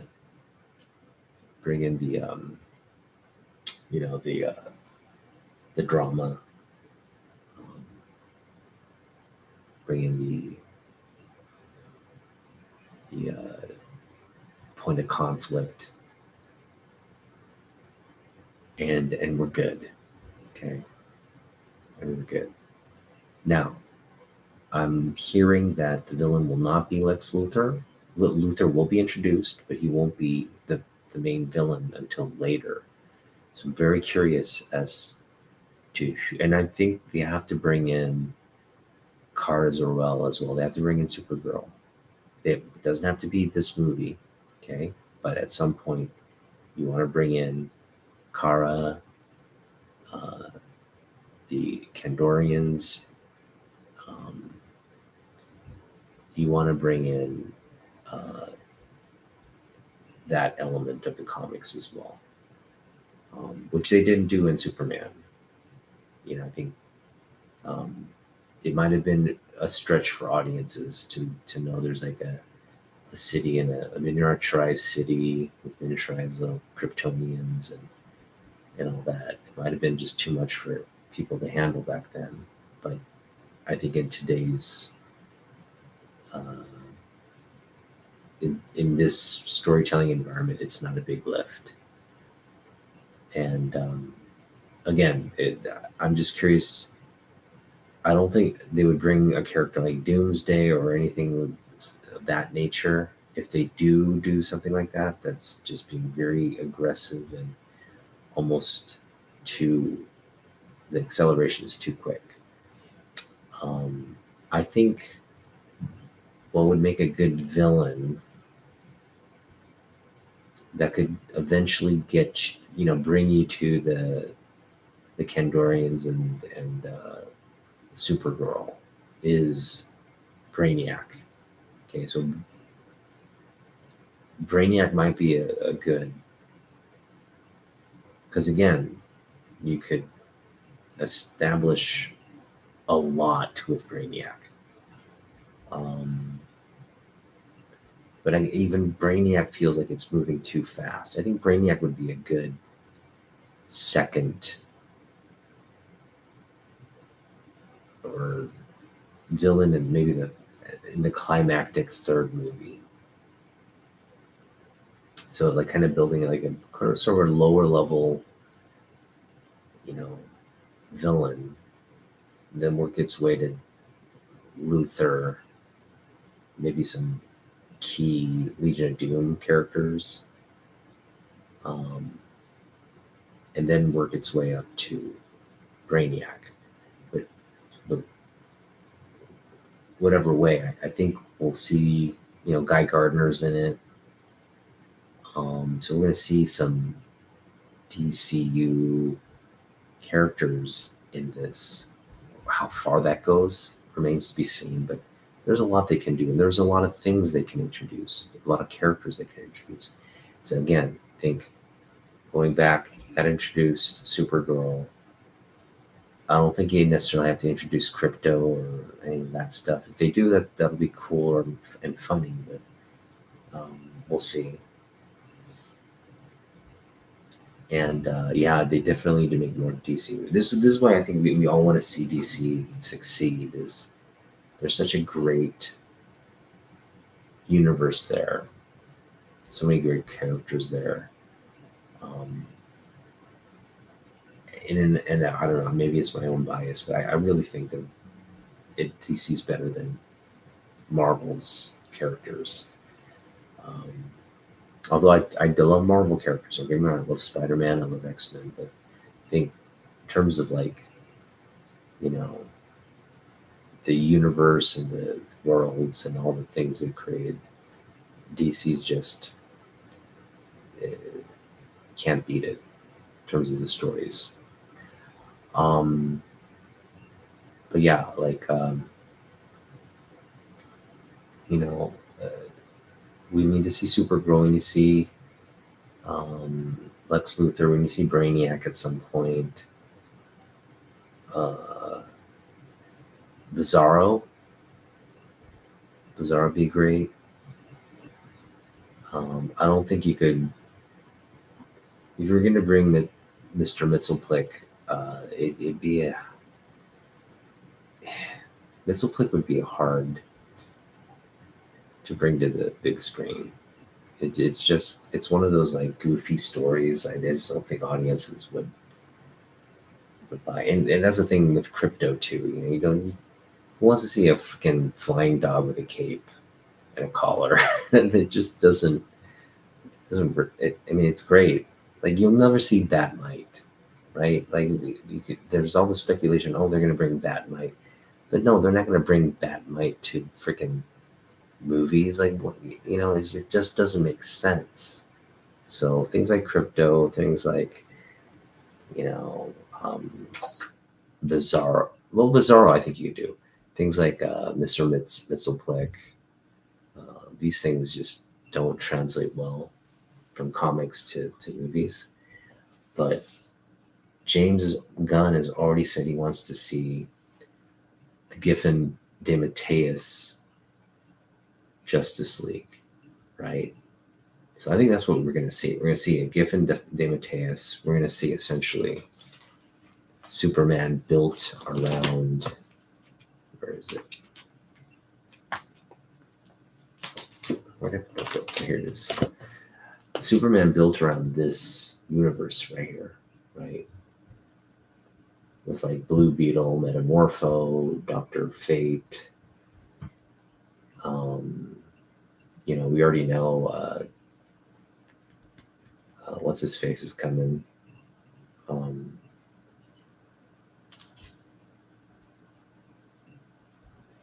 What is his name?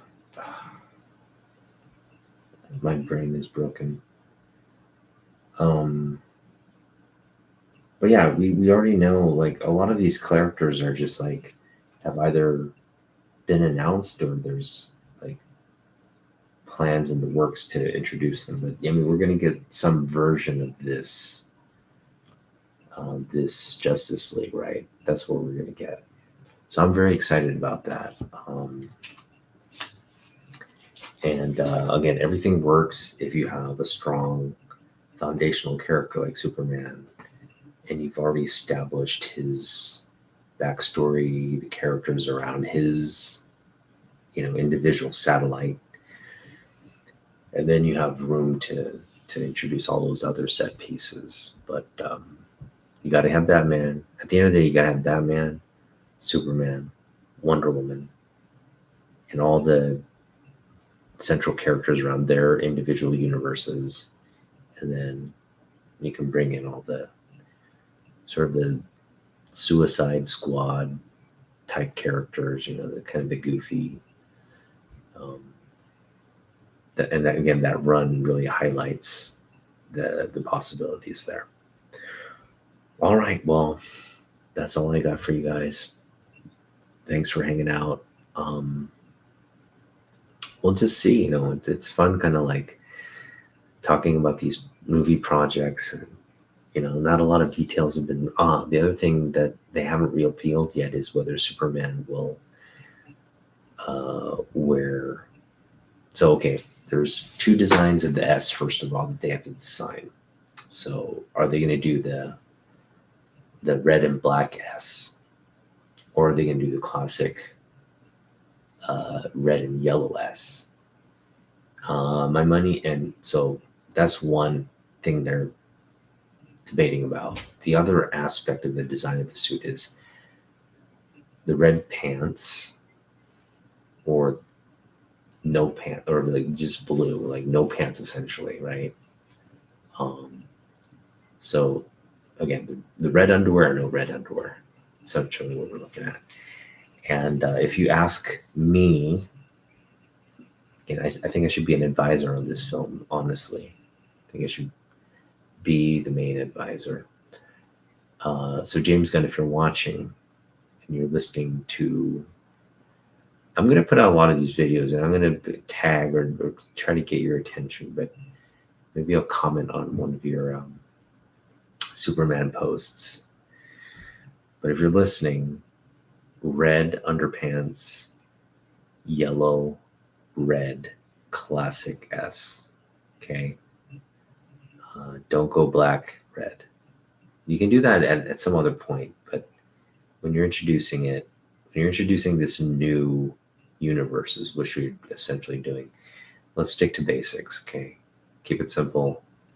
Red undies, red cape, yellow S on the back, red yellow S on the front. Give him the belt, give him the boots, just give him the whole, you know, the whole 9 yards. Classic look. And then we'll go from there. And just keep things simple. Don't overthink things. Don't think you have to like. You don't need to design a new toy line around this yet. I'm sure again, if it's popular, whatever, for whatever, just stick to the basics, stick to the script, okay? Stick to the thought out pieces, and then I think you're gonna have success. But anyway, I know he's doing it already. I don't think I need to lecture him. He understands. I will be really disappointed if they go, awry from that direction. I'll really be concerned if they do that. So yeah, I just feel like this is the movie I'm anticipating the most. I'm anticipating this movie more than I am Deadpool, to be honest. Deadpool looks like it's going to be a fun movie, and it probably has implications, again, MCU and all that crap. But at the end of the day, it's just Ryan Reynolds, Hugh Jackman. It's not really proposing anything radical. Okay, you might get like some new X-Men out of it, but it's not. That isn't radical enough for me to get excited about, because we knew they had to reset the X-Men at some point, right? We saw the Fox original X-Men die off. We saw this sort of new first class X-Men kind of sputter for the last decade. And now it's the 20s. It's like you got to kind of refresh the franchise, and we got a new cast of characters. And I'm sure they're gonna bring the 90s X-Men back. I'm hoping they add Dazzler. I'm hoping they add Longshot. I'm hoping they add Silo. I just hope they bring all those like characters in. I think that's cool, but that isn't enough to get me like, oh, this is the movie of the century, the decade. I'm so they're going to introduce new X-Men characters to the MCU. Like, that's not float my boat. Let's float my boat again. I mentioned it, and we'll go from there. But yeah, just have it sort of a refresh on Superman and have people loving that, and then build the world building that will go on in DC. That's really where I think has the most impact in terms of wow, yeah, love what they're doing with it. All right. So yeah, thanks for hanging out, listening to me, basically rant on about stuff.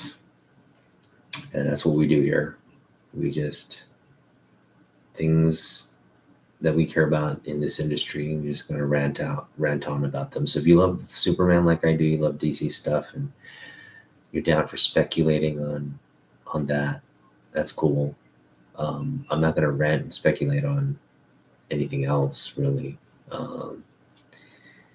And we'll talk about Daredevil at a later point. I mean, I can't watch it. I don't have the subscription stuff, so it's not like I can chime in on thoughts on what that is. But I really hope Echo does well. I love the actress they got to play her. She's just phenomenal. And I love Daredevil. I love me some violent Daredevil Kingpin. D'Onofrio action. That Netflix Daredevil series, the one with Jessica Jones and Luke Cage, all that kind of parallel running was like the best shit. I don't understand how they could have ended that. That was just like such compelling television, and they brought it back. I'm glad they brought it back, and it looks actually even like grittier than than the original. So excited for that. I hope it does well. I hope people don't try and cancel it before it has a chance to really marinate. So excited about that. All right, enough rambling on. We'll see you in the next one. Take care.